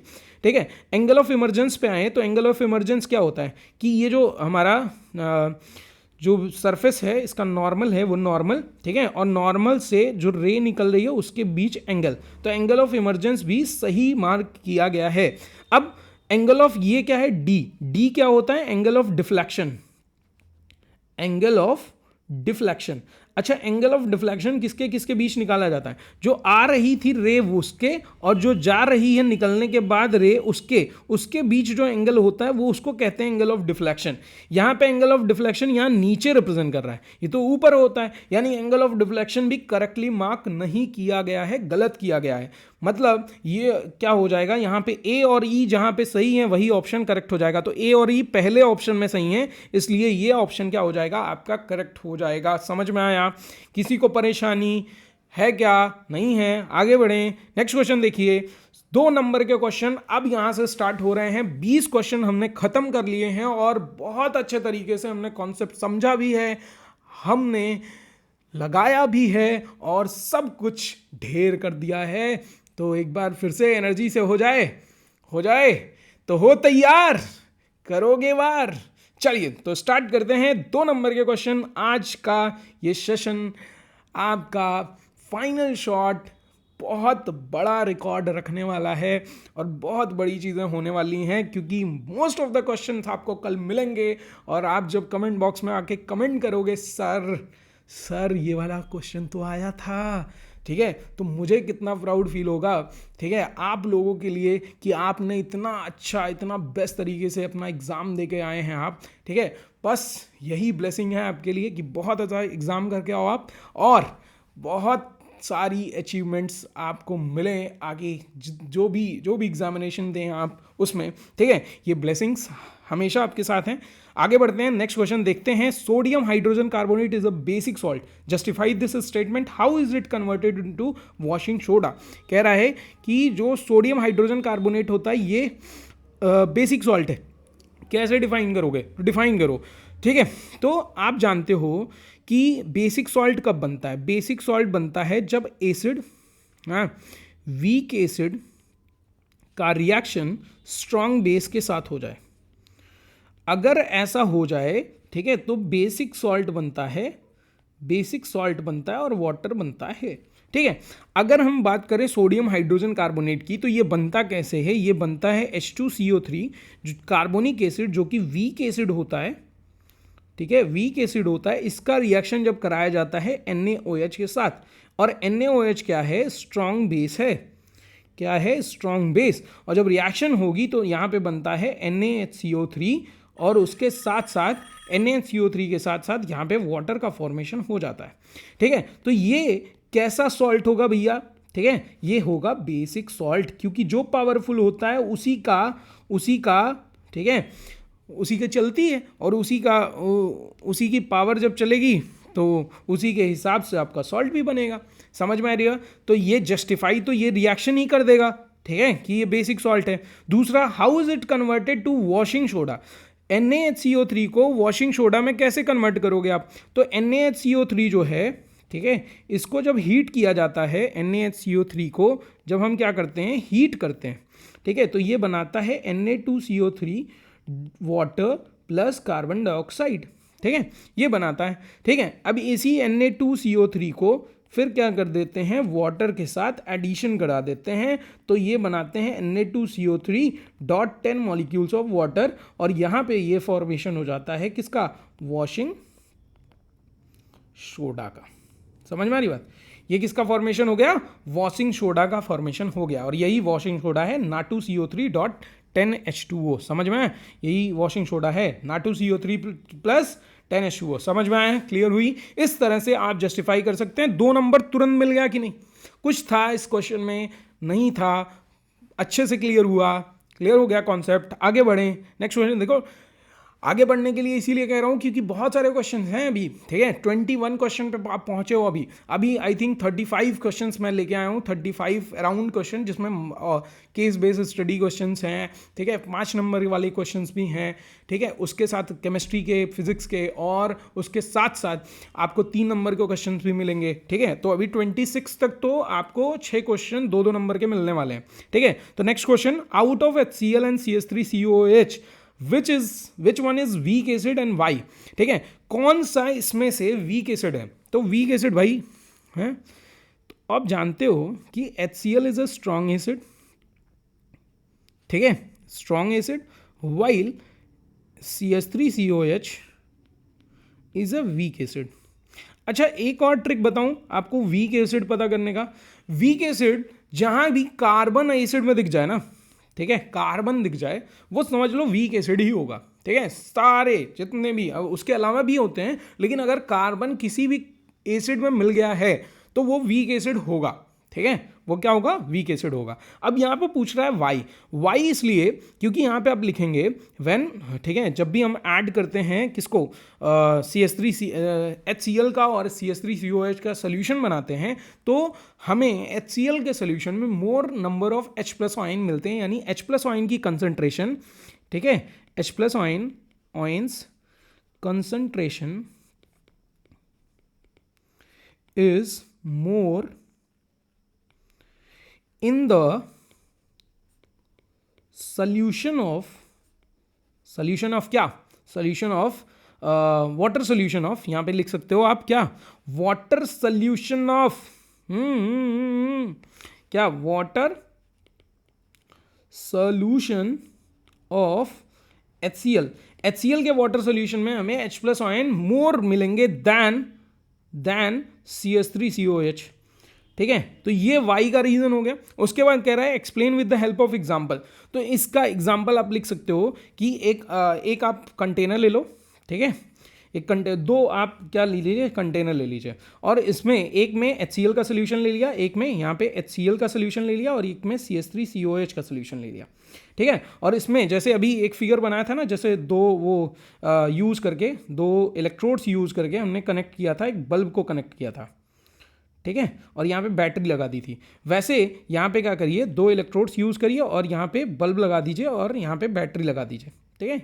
यहाँ पे हमने क्या कर दिया, एक बैटरी लगा दी, ठीक है। अब क्या होगा कि क्योंकि HCl में ज़्यादा H+ आयन प्रेजेंट हैं, तो यहाँ पे बल्ब बहुत अच्छे तरीके से क्या करेगा, ग्लो करेगा। यहाँ पे क्या करेगा, ग्लो करेगा, क्योंकि ऑयंस ज़्यादा हैं, फ्लो ज़्यादा होगा, ऑयंस का फ्लो ज़्यादा होगा, तो कंडक्टिविटी ज़्यादा होगी, कंडक्शन ज़्यादा होगा। वाइल यहाँ पे H+ आयन की कंसंट्रेशन कम होगी, ठीक है, क्योंकि वीक एसिड है, weak acid generally less number of protons को क्या करते हैं, रिलीज करते हैं, इसलिए यहाँ पे ग्लो नहीं करेगा, ब्राइटली ग्लो, ये ब्राइटली ग्लो करेगा, ब्राइटली ग्लो करेगा ये, ठीक है। स्लो डाउन होगा, स्लो ग्लो होगा इसमें, ठीक है, लाइट ग्लो होगा, ठीक है, तो लाइट ग्लो होगा इसीलिए, ठीक है। तो ये बेस्ट एग्जांपल हो सकता है, और ये बता सकते हैं आप कि यहाँ पे H+ आयन की कंसंट्रेशन कम है, इसीलिए ये यहाँ पे ग्लो बहुत लाइट दिख रहा है, और यहाँ पे H+ आयन की कंसंट्रेशन ज़्यादा है, इसलिए ये ब्राइट ग्लो कर रहा है, यानी कि इसमें ये ज़्यादा कंसंट्रेशन है। ज़्यादा कंसंट्रेशन किसमें होता है, स्ट्रॉन्ग एसिड्स में होता है, एग्जाम्पल के साथ प्रूव हो गया। समझ में आया, क्लियर हुई? नेक्स्ट क्वेश्चन चलें। समझ में आ गया ना सारी चीज़ें, बस इतना लिखना है। अब ये जो कहानी है ना, ये कहानी, ठीक है, आराम से अगर लिखते चले जाओगे तो बहुत आराम से आपको 2 नंबर मिल जाएंगे, 2 नंबर का ही तो है, ठीक है। समझ में आया? आगे बढ़े। Next question, if the image formed by the spherical mirror for all positions of object placed in front of it always erect and diminished. Erect, अगर कह रहा है कि एक स्फेरिकल मिरर है और उससे जितने भी इमेज बनाए जा रहे हैं वो सभी इमेज इरेक्ट बन रहे हैं, यानी सीधे बन रहे हैं, और डिमिनिश्ड बन रहा है, मतलब छोटे बन रहा है, ठीक है। What type of mirror is it, draw a label diagram to support your answer. कह रहा है कि जो भी स्फेरिकल मिरर है उससे जितने भी डायग्राम बनाए जा रहे हैं वो सब इरेक्ट और डिमिनिश्ड बन रहे हैं। इरेक्ट किस केस में बनता है, हमेशा कॉन्वेक्स मिरर के केस में इरेक्ट इमेज बनता है। किसके केस में बनता है, कॉन्वेक्स मिरर के केस में, ठीक है। कॉन्वेक्स मिरर अगर आप लेंगे, ठीक है, तो कॉन्वेक्स मिरर के केस में हमेशा इरेक्ट इमेज का फॉर्मेशन होता है, ठीक है। तो कह रहा है कि आप पहले तो ये मिरर का नाम लिख दिया, इरेक्ट इमेज, कॉन्वेक्स मिरर, उसके बाद ड्रॉ लेबल डायग्राम। तो मान लीजिए यहाँ पे हमने क्या कर दिया, एक इमेज, एक ऑब्जेक्ट रख दिया, ठीक है। ध्यान से देखना क्या होगा, यहाँ जाएगा, हाँ, ठीक है, और यहाँ से यहाँ पे मान लीजिए आपका फोकस है, यहाँ पे क्या है, फोकस, और यहाँ पे सेंटर ऑफ कर्वेचर, ठीक है। तो यहाँ पे इमेज क्या हो जाएगा, ऑब्जेक्ट, लाइट यहाँ से क्या हो जाएगी, कैसे चली जाएगी, ऐसे होके चली जाएगी, हो जाएगी कि नहीं, ठीक है। दिख रहा है, नहीं दिख रहा है, देखो ध्यान से देखना, हाँ, इस तरह से। तो यहाँ पे क्या हुआ कि ये डिफ्लेक्शन हो गया, ठीक है। किसका डिफ्लेक्शन हुआ है, डिफ्लेक्शन हुआ लाइट रे का, ठीक है। मतलब वो क्या हो गई है, एक्सपेंड हो गई है, जिसको हम डाइवर्जन कहते हैं। क्या कहते हैं, डाइवर्जन। उसके बाद इसी को हम अगर सेंटर ऑफ कर्वेचर से ले जाएं, ठीक है, तो ऐसे जाएगा, और सेंटर ऑफ कर्वेचर से जब भी जाता है तो ये सेम पाथ को फॉलो करते हुए वापस आ जाता है। और यहाँ पे इमेज कहाँ पे बनेगी, यहाँ पे बनेगी, और इमेज क्या बन रही है, छोटी बन रही है, सीधी बन रही है कि नहीं, बन रही है ना, ठीक है। हर केस में यही इमेज बनता है और इसी तरह का इमेज बनता है। इसलिए आपको क्या करना है, ये ऑप्शन, ये फिगर बना देना है, और उसके साथ साथ आपको यहाँ पे बताना है कौन सा मिरर था, कॉन्वेक्स मिरर था सर, कौन सा मिरर था, कॉन्वेक्स मिरर। समझ में आया, क्लियर हुई? 2 नंबर यहाँ से भी आप गेन कर ले, लेकिन आपको याद रखना है कि इस तरह की इमेज तभी बन पाएंगे अच्छे एक्यूरेट, जब भी ड्रा लेबल डायग्राम बोल रहा है तो आपको एकदम एक्यूरेट, और यहाँ पे बच्चे जनरली ये भूल जाते हैं, एरो लगाना भूल जाते हैं, ये लगा के आइएगा, ठीक है। नीट और क्लीन डायग्राम बनाइए, तभी 2 नंबर मिलते हैं, ठीक है। जितने भी डायग्राम्स नीट क्लीन रहेंगे तभी 2 नंबर मिलेंगे। नेक्स्ट क्वेश्चन देखिए, नेक्स्ट क्वेश्चन ये भी 2 नंबर का क्वेश्चन है, 2 नंबर है वो, 2 नंबर नहीं, 2 मार्क्स का क्वेश्चन है, ठीक है। The refractive indices of 3 media are given below. 3 medium हैं, तीनों मीडियम के रिफ्रैक्टिव इंडेक्स दिए हुए हैं 1.6, 1.8, 1.5। कह रहा है एक रे ऑफ लाइट है जो ए मीडियम से बी मीडियम में जा रही है, ठीक है, ए से बी जा रही है, और एक है जो बी से सी जा रही है। कह रहा है कि in which of the two cases the refracted ray bend towards the normal. Towards the normal किस केस में जाएगी? आप जानते हो कि जब भी, ठीक है, ध्यान से देखो, मान लीजिए एक ग्लास स्लैब है, ठीक है, मान लीजिए, नहीं ये ऐसे करो कि एक मान लीजिए ये मीडियम है, ये कैसा मीडियम है? नॉर्मल। ये मान लो ए और बी मीडियम है, ठीक है, और ये 1.6 इसका रिफ्रैक्टिव इंडेक्स, इसका 1.8, ठीक है। अगर लाइट रे यहाँ से आ रही है, मान लीजिए यहाँ पे आई, ठीक है, गिरी, ठीक, ऐसे गिरेगी, ठीक है। उसके बाद यहाँ पे क्या बनाते हैं हम? यहाँ पे बनाते हैं हम नॉर्मल, ठीक है। नॉर्मल से ये किस तरफ बेंड होती है? जब भी मीडियम रेयरर मीडियम से डेंसर मीडियम की तरफ लाइट रे आती है तो हमेशा वो बेंड होती है किसकी तरफ? नॉर्मल की तरफ। जाना चाहिए था इनको इधर से, ठीक है, लेकिन चली जा रही है कहाँ से? यहाँ से। समझ में आ रही बात? कहाँ से जा रही है? यहाँ से। समझ में आ रहा है? यहाँ से चली जा रही है। यहाँ से चली जाने का मतलब है ये नॉर्मल की तरफ बेंड हुई, तो किस केस में होगा? ये ए और बी। जबकि बी और सी वाले केस में नहीं होगा। क्यों? क्योंकि बी और सी वाले केस में देखो ये बी वाला ज़्यादा डेंसर है इन कंपेरिजन टू सी। तो जब भी डेंसर मीडियम से रेयरर मीडियम में जाती है तो नॉर्मल के टूवर्ड्स नहीं जाती, नॉर्मल से अवे जाती है लाइट रेज। समझ में आया? क्लियर हुई? तो पहले वाले केस में क्या होगा कि इन विच ऑफ द, तो ए से बी जब लाइट रे जा रही है तो इस मीडियम में ये नॉर्मल की तरफ बेंड होगी। In which case the speed of light increases in the second medium. Second medium में किस केस में लाइट जो है उसकी स्पीड बढ़ जाएगी? तो ऑब्वियस सी बात है, जब डेंसर से रेयरर में, डेंस मीडियम था ना, तो वहाँ पे स्पीड ऑफ लाइट कम रही होगी। रेयरर मीडियम में क्या हो जाएगा कि मॉलिक्यूल्स दूर दूर हैं, इसलिए वहाँ पे स्पीड ऑफ लाइट तेज हो जाएगी। तो डेंसर से रेयरर मीडियम कहाँ हो रहा है? सी से, जब बी से सी में जा रहा है। कहाँ से? बी से जब सी में लाइट रे जा रही है, देखो रिफ्रैक्टिव इंडेक्स बी में जाता है, सी में कम है, ठीक है, तो यहाँ speed of light second medium में बढ़ जाएगी। रीजन क्या देना है कि रिफ्रैक्टिव इंडेक्स बी का 1.8 है और सी का 1.5 है। रिफ्रैक्टिव इंडेक्स अगर कम होगा तो स्पीड ऑफ लाइट वहाँ ज़्यादा होगी। समझ में आया?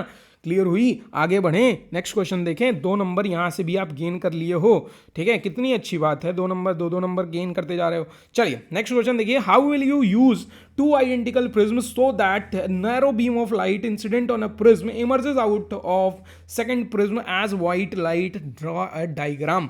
ठीक है, कह रहा है ये न्यूटन का इन्वर्टेड प्रिज्म का एक, ठीक है, एक एक्सपेरिमेंट था जो कि यहाँ पे इसी से रिलेटेड क्वेश्चन बनाया गया है। कह रहा है कि 2 प्रिज्म अगर आप ले लें तो ऐसे किस तरह से उनको यूज़ किया जाए कि अगर एक से वाइट लाइट को हम एंटर कर रहे हैं तो वो दूसरे प्रिज्म से वाइट लाइट बनकर ही निकले। ठीक है, ऐसा किस तरीके से हो सकता है? तो ऐसा तभी होगा जब इन्वर्टेड फॉर्म में दूसरे प्रिज्म को रखा जाए तब। ठीक है, दूसरे प्रिज्म को किस फॉर्म में रखा जाए? इन्वर्टेड फॉर्म में रखा जाए, इस तरह से। ठीक है, तो लाइट रे क्या होगी? लाइट रे जो हमारी आएगी यहाँ से, मान लीजिए लाइट रे यहाँ से आई, ठीक है, इस तरीके से। ठीक है, तो ये क्या करेगी? पहले ऐसे डिफ्लेक्शन होगा इसमें, ठीक है, डिफ्लेक्शन के बाद ये क्या करेगी? और बेंड होगी, ठीक है, और बेंड हो जाएगी। वेट अ मिनट, हाँ, और क्या हो जाएगी? मान लीजिए ऐसे गई थी, ठीक है, तो और बेंड हो जाएगी। ठीक है, और क्या हो जाएगी? यहाँ से निकलते हुए और बेंड होगी ना, ठीक है, और बेंड हो गई, ये भी बेंड हो गई। ठीक है, अब क्या होगा? ये क्या करेंगे? फिर से बेंड होंगे यहाँ से, ठीक है, और ये फिर यहाँ पे ऐसे इमर्ज आउट होगी, ठीक है, जैसे कि ये। समझ में आया? क्लियर हुआ? क्लियर हो रहा है? तो इस तरह से क्या हो जाता है कि यहाँ पे पूरा फिगर इसी तरह से बनेगा, लेकिन यहाँ पे ये समझने की बात है कि यहाँ पे वाइट लाइट क्या हो जा रही है? वाइट लाइट डिफ्लेक्शन के बाद, यहाँ से सही से डिफ्लेक्शन तो नहीं हुआ है लेकिन फिर भी देखिए समझिए कि डिफ्लेक्शन के बाद वाइट लाइट फिर से यहाँ से वाइट लाइट इमर्ज आउट हुई थी, गई थी, और फिर से यहाँ से इमर्ज आउट हो रही है वाइट लाइट ही, ठीक है। इंसिडेंट भी वाइट लाइट हुई थी और इमर्ज आउट भी हो रही है वाइट लाइट, और ये केस तभी पॉसिबल है जब हम प्रिज्म को कैसे यूज़ करें, एक को सीधा और दूसरे को इन्वर्टेड यूज़ करें तब, ठीक है। समझ में आया? ड्रॉ ए डायग्राम, तो डायग्राम हमने यहाँ पे ड्रॉ कर दिया है, क्लियर हुई? इसी तरह से आपको शो करना है, समझ में आया? कोई दिक्कत? 2 नंबर यहाँ से भी आपको मिल गए हैं, ठीक है। ताली बजा दीजिए अपने लिए, ठीक है। नेक्स्ट क्वेश्चन पे चलें। नेक्स्ट क्वेश्चन क्या है? Identify the type of reaction, type of each of the following reaction is stating the reason for your answer. Answer बताते हुए कि कौन सा क्या आंसर होगा, इसके साथ आप बताइए यहाँ पे ये दोनों रीजंस भी बताना है और ये भी बताना है कि किस टाइप की रिएक्शन है। तो पहली रिएक्शन, दूसरी रिएक्शन, पहली रिएक्शन तो ऐसे ही दिख रही है, डिस्प्लेसमेंट रिएक्शन है, लेकिन डिस्प्लेसमेंट रिएक्शन के साथ साथ इसका एक और नाम है, अभी थोड़ी देर पहले बताऊं, थर्माइट। थर्माइट रिएक्शन कहते हैं इसको, ठीक है। थर्माइट रिएक्शन, क्योंकि यहाँ पे जो Fe रिलीज होता है, ये Fe किस फॉर्म में होता है? लिक्विड स्टेट में होता है। एक बहुत ज़्यादा amount of heat energy release होती है इस रिएक्शन में, ठीक है।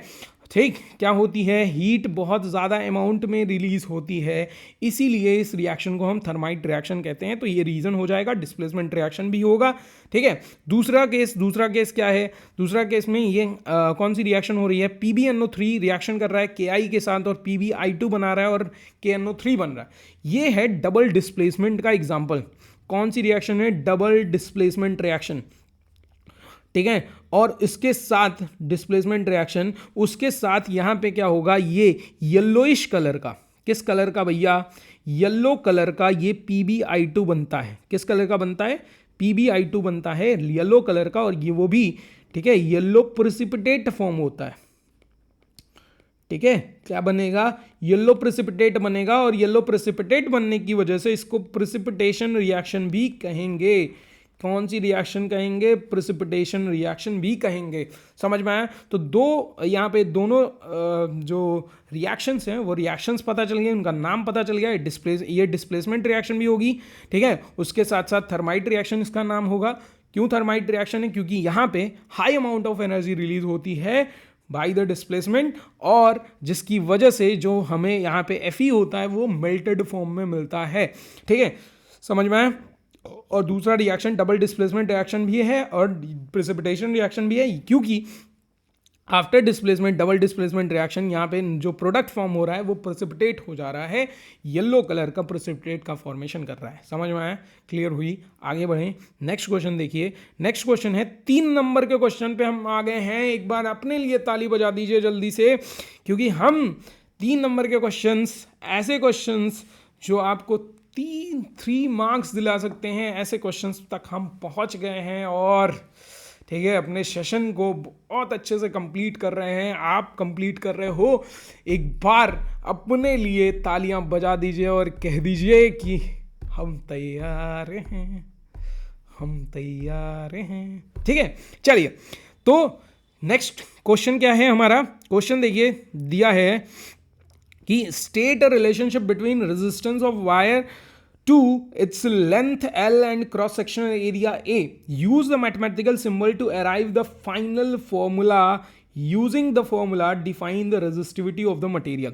कह रहा है स्टेट करिए एक रिलेशन, किसके किसके बीच रिलेशन बताना है? रिएक्शन लेंथ और क्रॉस सेक्शनल एरिया के बीच। Use the mathematical symbol to arrive the at the final formula, ठीक है। ध्यान से देखिए क्या चीज़ें हैं। अगर रेजिस्टेंस, यहाँ पे रेजिस्टेंस मैं शो कर रहा हूँ, ठीक है, R से, ठीक है, और यहाँ पे एक वायर हमने ले लिया है, ठीक है, एक वायर हमने ले लिया है जिसका लेंथ जो है वो कितनी है? L है, ठीक है, और क्रॉस सेक्शनल एरिया जिसकी कितनी है? A है, ठीक है। तो cross sectional area is equal to A, ठीक है। लेंथ ऑफ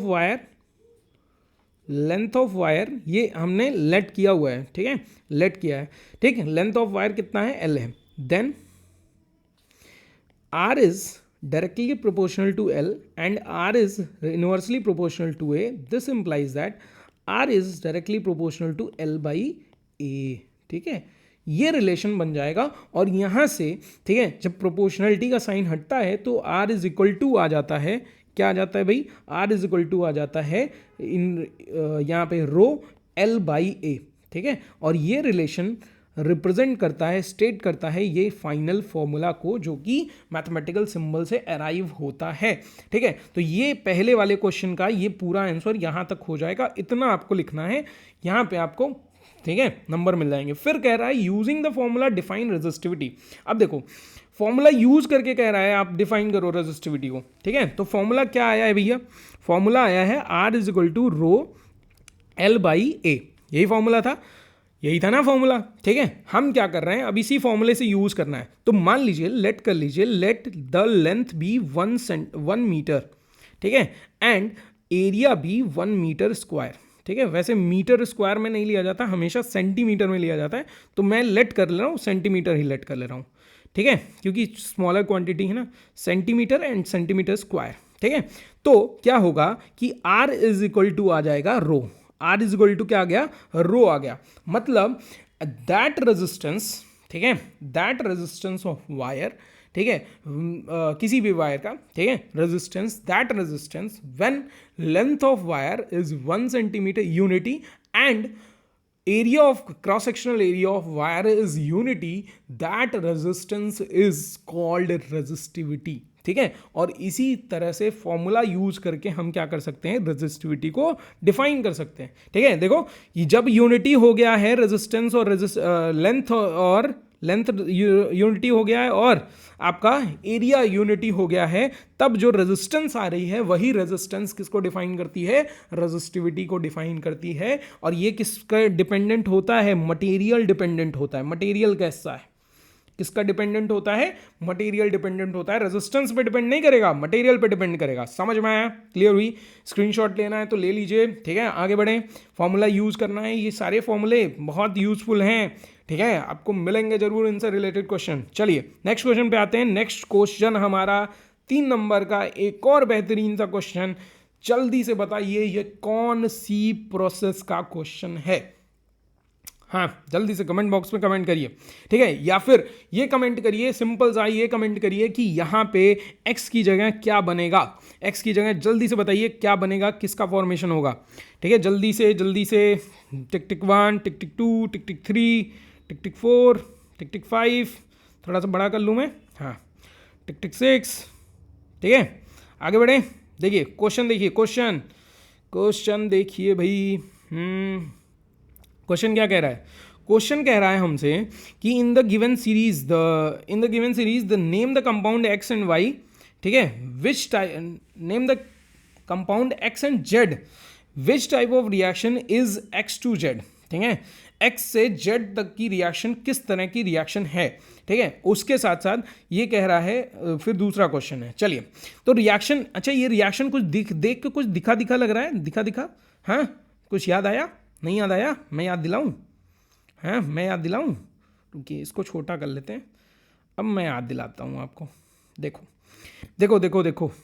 हमें पता है, हमें एक प्रिपरेशन कराई गई थी, प्रिपरेशन ऑफ, जब हम वॉशिंग सोडा की प्रिपरेशन करते हैं इंडस्ट्रियल मेथड से, तो वॉशिंग सोडा की प्रिपरेशन होती है NaCl यानी ब्राइन सोल्यूशन लिया जाता है, NaCl प्लस वाटर, और इसका कार्बन डाइऑक्साइड और NH3 के प्रेजेंस में जब रिएक्शन होता है तो बनता क्या है, NaHCO3 बनता है और उसके साथ साथ NH4Cl बनता है, ठीक है। क्या हो रहा है यहाँ पे, x और y बने हैं, ठीक है। फिर इसी NaHCO3 को जब हीट किया जाता है, ठीक है, क्या किया जाता है, हीट किया जाता है, ठीक है, क्या किया जाता है, हीट किया जाता है, तो यहाँ पे बनता है Na2CO3 plus Na2CO3 plus carbon dioxide plus water का फॉर्मेशन होता है, और इसी Na2CO3 को सोडा ऐश भी कहते हैं।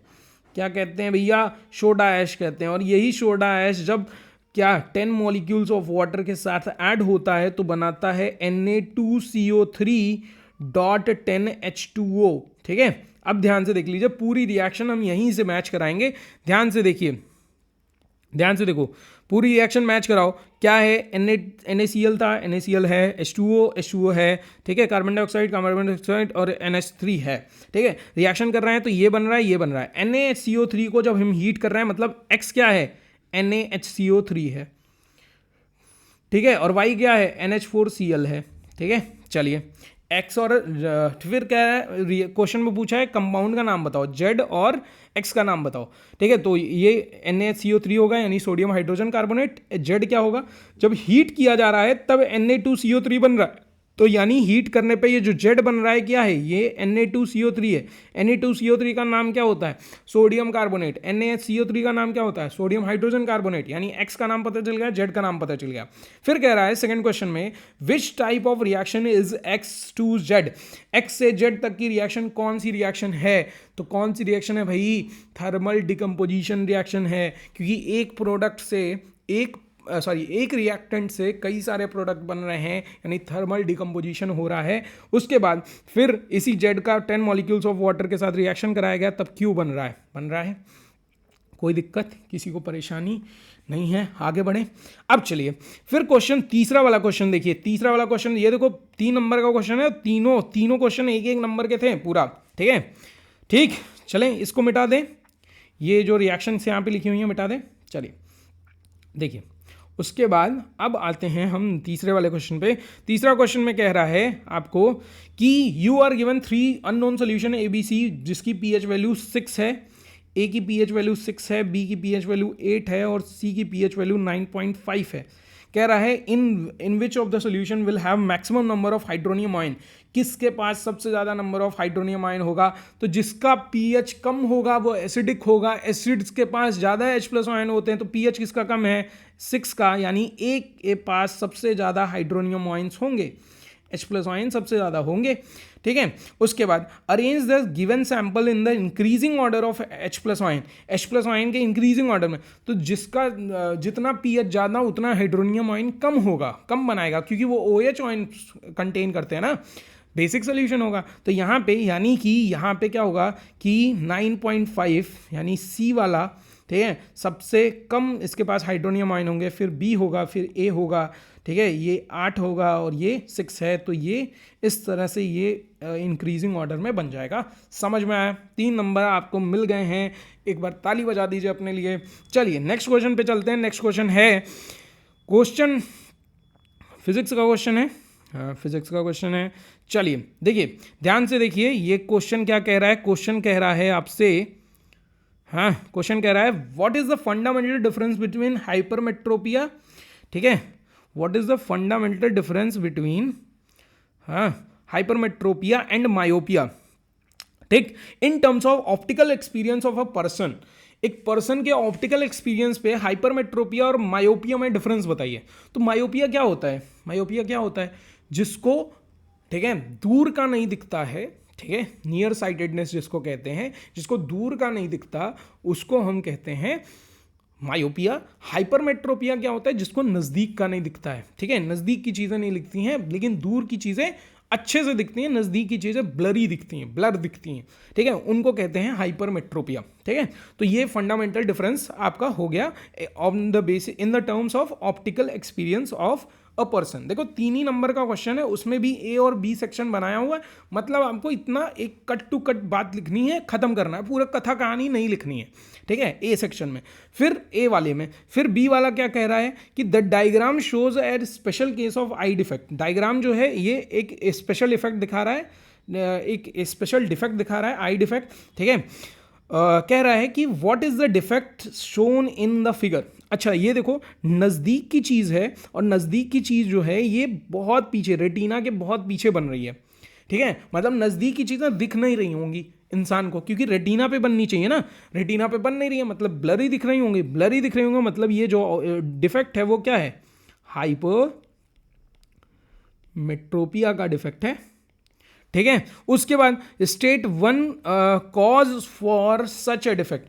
क्या कॉज हो सकता है, क्या रीज़न हो सकता है इस डिफेक्ट का, तो इस डिफेक्ट का रीज़न यही है, जो ये हमारी आई लेंस है, ठीक है, ये आई लेंस ये क्या हो गया है, इसका फोकल लेंथ, ठीक है, इसका फोकल लेंथ बढ़ गया है, ठीक है, ज़्यादा हो गया है। फोकल लेंथ ज़्यादा हो जाने की वजह से जो हमारे नज़दीक जो क्या है लाइट्स आ रही हैं, लाइट आ रही है वो बहुत दूर ले जाके वो क्या कर रहा है, उनको कन्वर्ज कर रहा है, ठीक है, क्योंकि हमारा आई लेंस जो है वो कन्वर्जिंग लेंस है।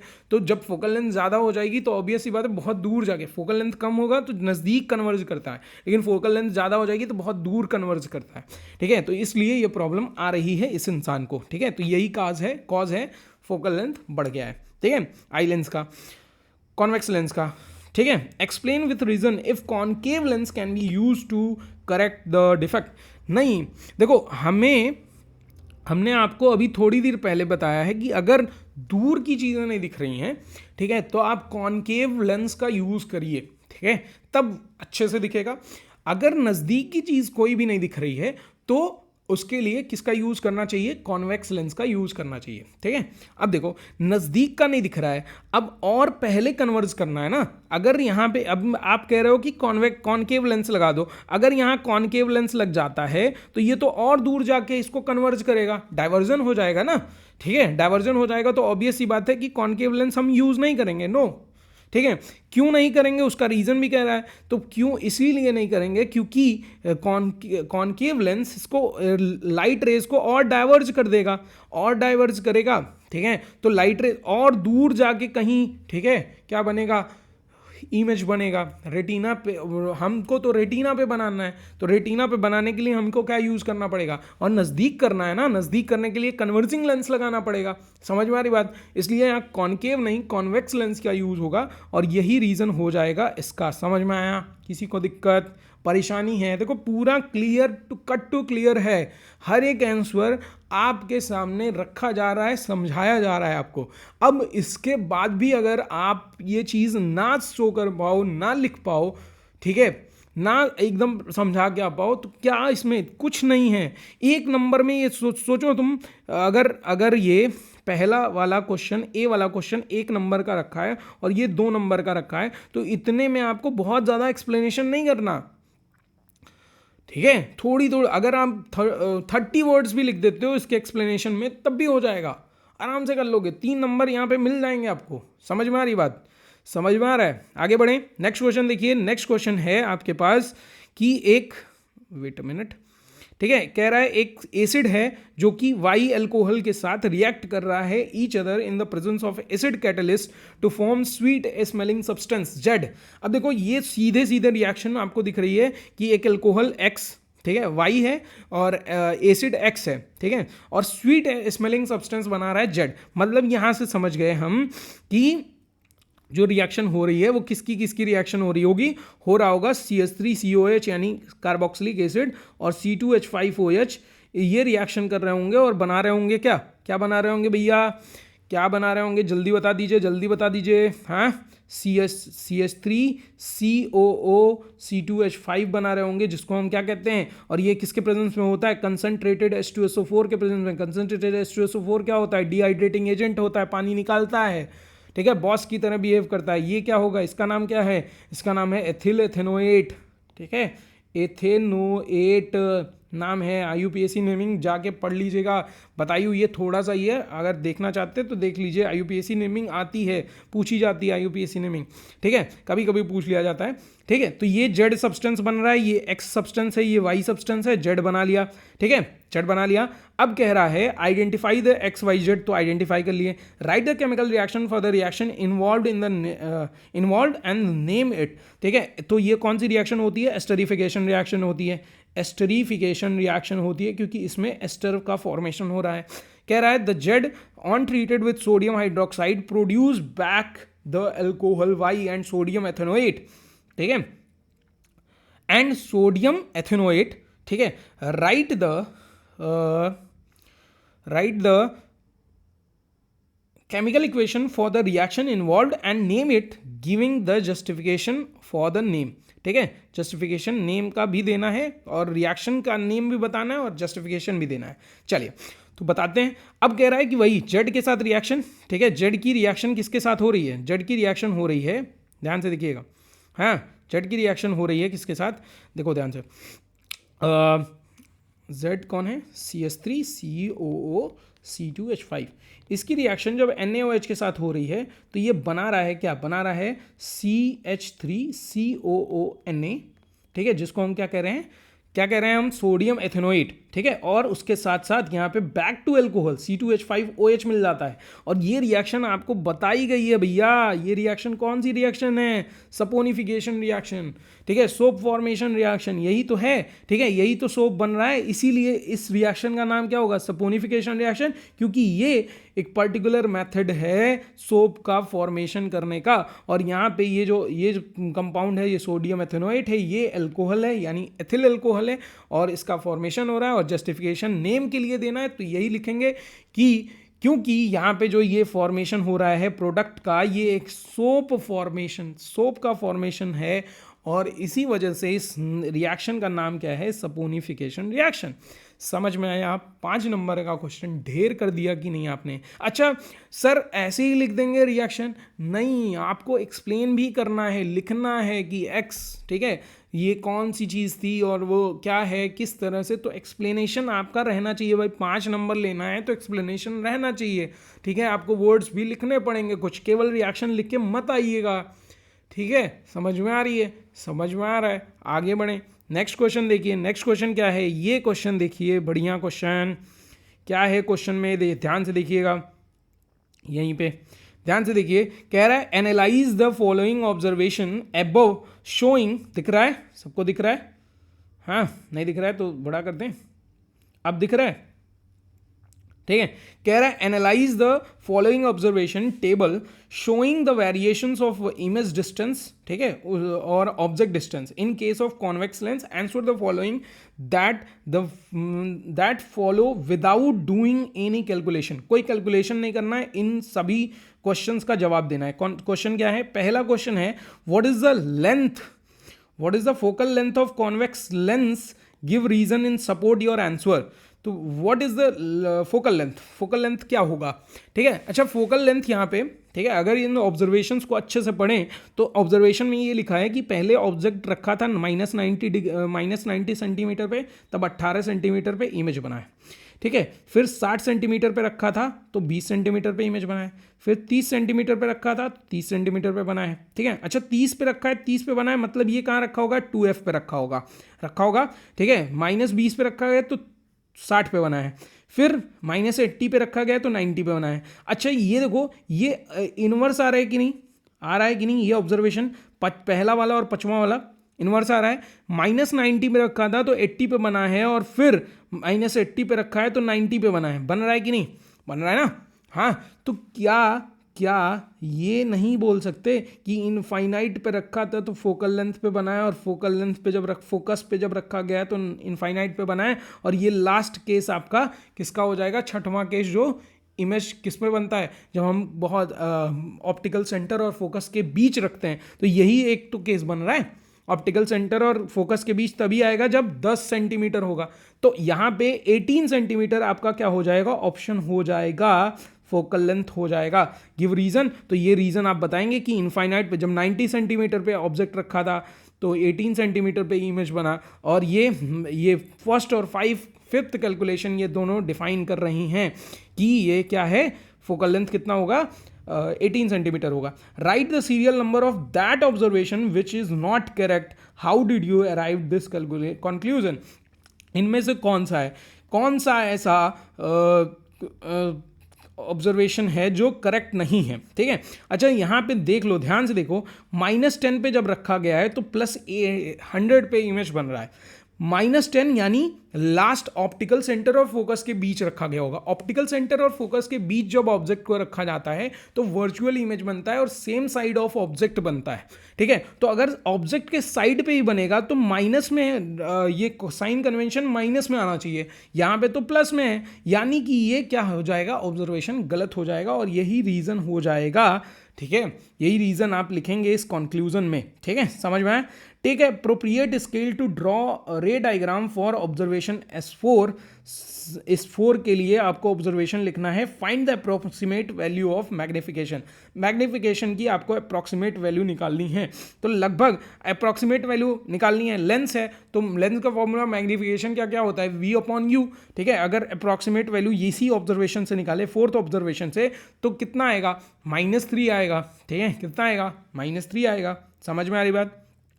समझ में आया? ठीक है, तो यहाँ पे अप्रॉक्सीमेट 3 - 3 वैल्यू आ जाएगी मैग्निफिकेशन की। समझ में आया? कोई दिक्कत, किसी को परेशानी? आप यहाँ पे ड्रॉ भी करना है, यहाँ पे ड्रॉ भी करना है तो ड्रॉ कर लीजिएगा। ठीक है, समझ में आया? नेक्स्ट क्वेश्चन पे चलें, नेक्स्ट क्वेश्चन पे चले। अरे एनर्जी दिखाओ, ठीक है, कहीं छुप नहीं ना गए, एनर्जी है ना अभी बाकी, है ना? चलिए नेक्स्ट क्वेश्चन पे चलते हैं। नेक्स्ट क्वेश्चन है, क्या है क्वेश्चन भैया? क्वेश्चन है ये, कह रहा है write the relation between resistance R and electrical resistivity of the material in the shape of cylinder of length L, area of cross section, hence derive the SI unit of electrical resistivity. उसका resistivity भी आपको क्या करनी है? Derive करनी है। ठीक है, किसकी रेजिस्टिविटी डिराइव करनी है? इन सब, इसकी रेजिस्टिविटी डिराइव करनी है। तो ध्यान से देखिए, ठीक है, ध्यान से आप देखिए क्या होगा। हाँ, रिलेशन तो आप जानते हो, R is equal to rho L by A होता है। ठीक है, अब डिराइव करना है क्या? हमको डिराइव करना है इसका यूनिट डिराइव करना है। तो वैसे तो ठीक है, हम जानते हैं ठीक कि इलेक्ट्रिकल रेजिस्टिविटी का, तो रेजिस्टिविटी इसका रेजिस्टेंस का जो हमारा यूनिट होता है वो क्या होता है भैया? क्या होता है? इसका होता है, अगर resistivity is equal to formula लिख लें तो रेजिस्टिविटी हो जाएगा A multiply R upon A L. ठीक है, A का सेंटीमीटर स्क्वायर, ठीक है, R का कितना होगा? ओम होता है, अपॉन ये सेंटीमीटर होगा। सेंटीमीटर से सेंटीमीटर गया तो ओम इंटू सेंटीमीटर, ये आपका क्या हो जाएगा? इलेक्ट्रिकल रेजिस्टिविटी का, ठीक है, यूनिट हो जाएगा। समझ में आए? क्लियर हुई? आगे बढ़े। ये पहला क्वेश्चन तो हो गया, ठीक है, यही लिख लेंगे। नेक्स्ट क्वेश्चन देखिए, नेक्स्ट क्वेश्चन क्या कह रहा है? आपसे कह रहा है the resistance of the material is of 3 metre length of wire is 60 ohm, यानी रेजिस्टेंस आपको दिया है 60 ओम, फिर कह रहा है लेंथ जो है वो 3 मीटर है, एरिया ऑफ क्रॉस सेक्शन दिया है आपको 4 into 10⁻⁷ metre square, calculate the electrical resistivity. तो सीधे फॉर्मूले पे आपको रखना है, तो रो इज इक्वल टू होता है R मल्टीप्लाई ए अपॉन एल। ठीक है, यहाँ से फॉर्मूला लगाएंगे, यही होता है ना फॉर्मूला, रो एल बाई ए का। ठीक है, तो यहाँ से हाँ फॉर्मूला लगाएंगे तो रेजिस्टेंस कितना दिया है? 60 ओम, 60 ओम। ये एरिया कितना दिया? 4 इंटू 10⁻⁷ अपॉन 3 मीटर। ठीक है, तो मीटर से मीटर स्क्वायर गया, वो मीटर में आ जाएगा। ठीक है, अच्छा 3 से ये कट जाएगा 20 बार में, 20 का 4 में मल्टीप्लाई होगा, कितना जाएगा? 80 मल्टीप्लाई 10⁻⁷, इसको करेंगे 8 मल्टीप्लाई 10⁻⁶ ओम मीटर। ठीक है, ये हो जाएगा आपका आंसर रेजिस्टिविटी का। ठीक है, दूसरा क्वेश्चन लग गया। कोई दिक्कत? कोई दिक्कत नहीं है। आगे बढ़े, नेक्स्ट क्वेश्चन देखिए। तीसरा क्वेश्चन क्या कह रहा है? हाँ, हो गया ना? तीसरा क्वेश्चन देखिए, तीसरा क्वेश्चन क्या कह रहा है? मिटा दूं ना? मिटा दिया, क्या मिटाओ ना? ठीक है, लिख लीजिएगा ये सारी चीजें। ठीक है, state how electrical resistivity be affected if wire second is stress to its length is doubled, justify your answer. कह रहा है रेजिस्टेंस में, रेजिस्टिविटी में क्या डिफरेंस आएगा? State how would electrical resistivity be affected. देखो, रेजिस्टेंस डिपेंड करता है लेंथ पे, रेजिस्टिविटी नहीं डिपेंड करती किसी चीज पे। रेजिस्टिविटी डिपेंड करती है केवल मटेरियल पे। इलेक्ट्रिकल रेजिस्टिविटी जो है वो डिपेंड किस पे करती है? मटेरियल पे डिपेंड करती है। तो आप कितना भी लेंथ को इधर उधर कर लीजिए, लेंथ, वायर की लेंथ बढ़ा लीजिए, डबल कर लीजिए, कुछ भी कर लीजिए, डजेंट मैटर। कहाँ समझ में आया? समझ में आया? रेजिस्टेंस में चेंजिंग आएगी, रेजिस्टिविटी में चेंजिंग नहीं आएगी। समझ में आया? समझ में आया? क्लियर? तो यहां पे कोई चेंजिंग नहीं आएगी, क्योंकि जस्टिफाई में क्या करेंगे? जस्टिफिकेशन में आप बताएंगे कि resistivity only depends on the material of wire, it doesn't depend on length of wire और area of wire. That it. समझ में आया? आगे बढ़े, नेक्स्ट क्वेश्चन पे चले। नेक्स्ट क्वेश्चन हमारा है, नेक्स्ट क्वेश्चन क्या है भाई? ये है नेक्स्ट क्वेश्चन आपका, जो कि किस पे बेस्ड है? केस स्टडी बेस्ड क्वेश्चन है और बहुत अच्छा क्वेश्चन है। इसके बाद मुझे लगता है एक और क्वेश्चन बचा हुआ है, उसके बाद हम करेंगे हाँ तनक तनक तन तारा। चलिए नेक्स्ट क्वेश्चन देखिए। नेक्स्ट क्वेश्चन कह रहा है state the data given below showing the focal length of 3 concave mirrors A B C and respective distances of object placed in the mirrors, placed in front of mirrors. A का focal length इतना दिया है 20 centimetre 45 पे रखा गया है object को। B का फोकल लेंथ दिया है मिरर का 15 सेंटीमीटर 30 सेंटीमीटर पे ऑब्जेक्ट को रखा गया है। सी 30 सेंटीमीटर उसका फोकल लेंथ है, 20 सेंटीमीटर पे ऑब्जेक्ट को रखा गया है। In which of the above cases the mirror will form a diminished image of the object, justify your answer. कह रहा है किस केस में ऐसा होगा कि डिमिनिश्ड इमेज बनेगा या छोटा इमेज बनेगा, बताइए बताइए। हाँ अच्छा देखो, मिरर है, ठीक है, तो कौन सा केस, कॉनकेव मिरर है। कॉनकेव मिरर में आप जानते हो एक केस, ठीक है, कि अगर फोकल लेंथ यहाँ पे है, ठीक है, और हमारा सेंटर ऑफ कर्वेचर यहाँ पे, और ऑब्जेक्ट को अगर यहाँ रखा जाए तो बियॉन्ड सेंटर ऑफ कर्वेचर, तो जब लाइट रे यहाँ से जाती है ऐसे चली जाती है, और सेंटर ऑफ कर्वेचर से अगर ले जाओगे तो ऐसे चला जाएगा, ठीक है, समझ में आ रही बात, ऐसे चला जाएगा। यहाँ पे इमेज बनता है और छोटा बनता है इमेज, ठीक है।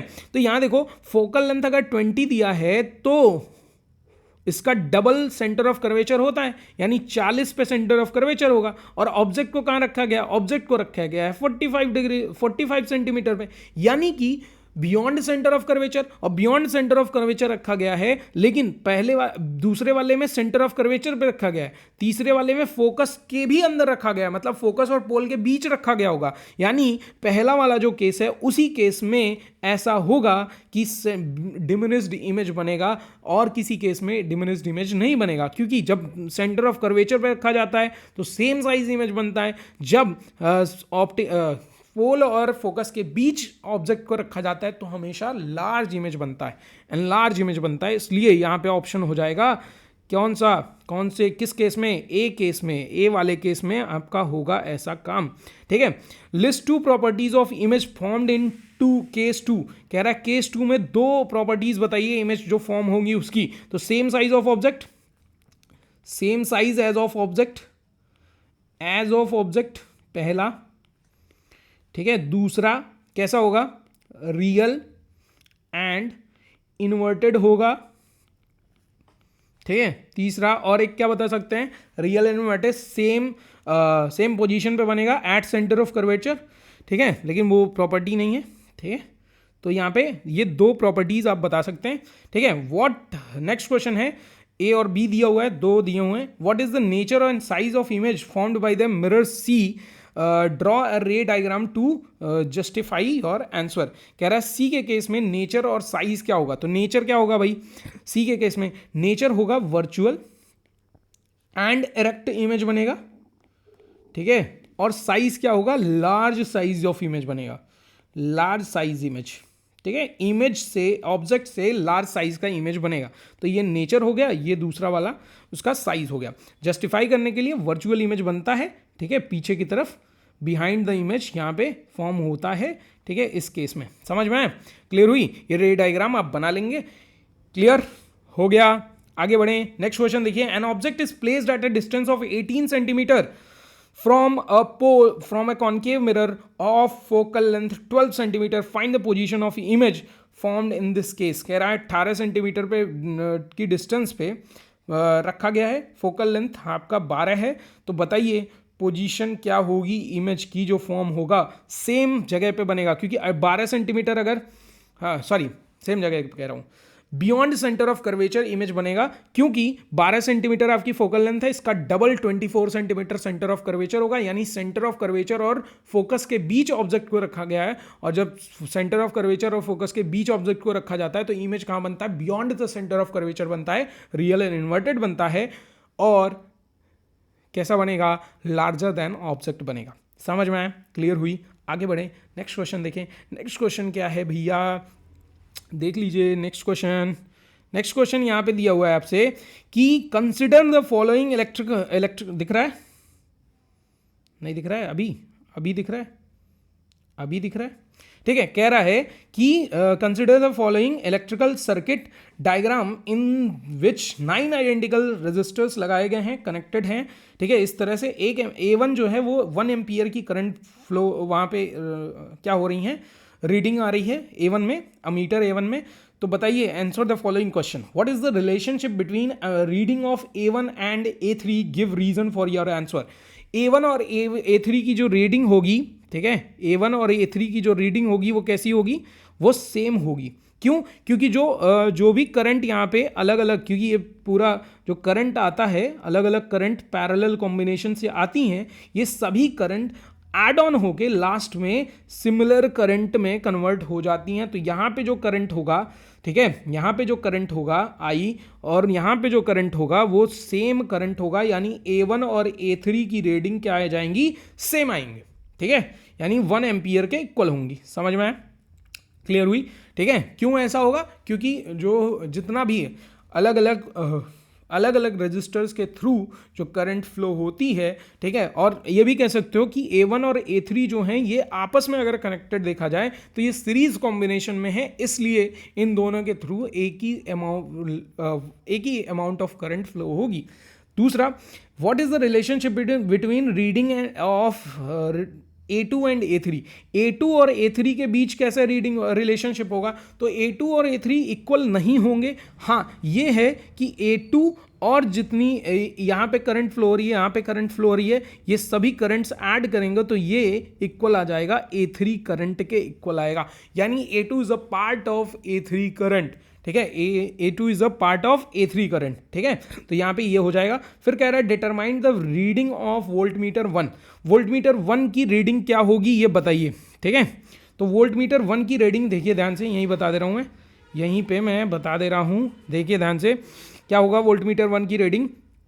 हाँ, वोल्टमीटर यही 1 है, ठीक है, इसी की रीडिंग पता करनी, तो पहले यहाँ पे इन दोनों को ऐड कर लेते हैं, ठीक है। 1/3 रेजिस्टेंस, टोटल रेजिस्टेंस निकाल लो, टोटल करंट कितनी फ्लो हो रही है वो तो पता ही है इसके थ्रू, ठीक है, 1 एम्पियर। तो आप टोटल रेजिस्टेंस निकालोगे 1/3 प्लस 1/3 कितना हो जाएगा, 2/3, दैट इज 3/2 रेजिस्टेंस आ गया, ठीक है, इक्विवेलेंट रेजिस्टेंस। एम्पियर 1 है तो V निकालना है, तो V इज इक्वल टू क्या होता है, IR होता है, ठीक है, IR होता है। अब यहाँ पे क्या आ जाएगा, वोल्टेज इज इक्वल टू आ जाएगा 3/2 वोल्ट, क्योंकि एक ही एम्पियर है ना, तो ये 3/2 वोल्ट हो जाएगा, यानी 1.5 वोल्ट ये आंसर आ जाएगा आपका।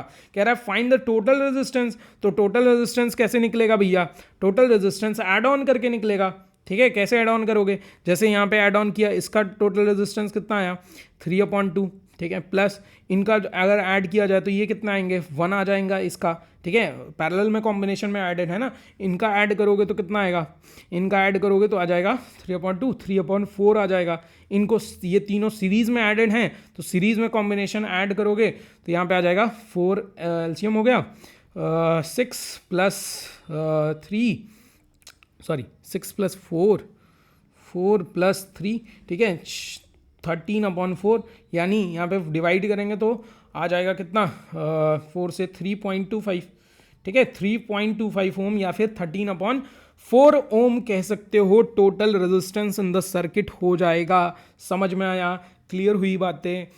क्लियर हुई? आगे बढ़ें। तो ये 2 केस स्टडी बेस्ड क्वेश्चन थे और दोनों आपने सॉल्व कर लिए, और घड़ी वो आ गई जब जिसका हमें इंतजार था, आप सभी को इंतजार था कि सर मजा आ गया, इस सेशन को कंप्लीट करके मजा आ गया, और कमेंट बॉक्स में उसी एनर्जी के साथ बोल दीजिए कि सर आज का ये सेशन याद रहेगा सर।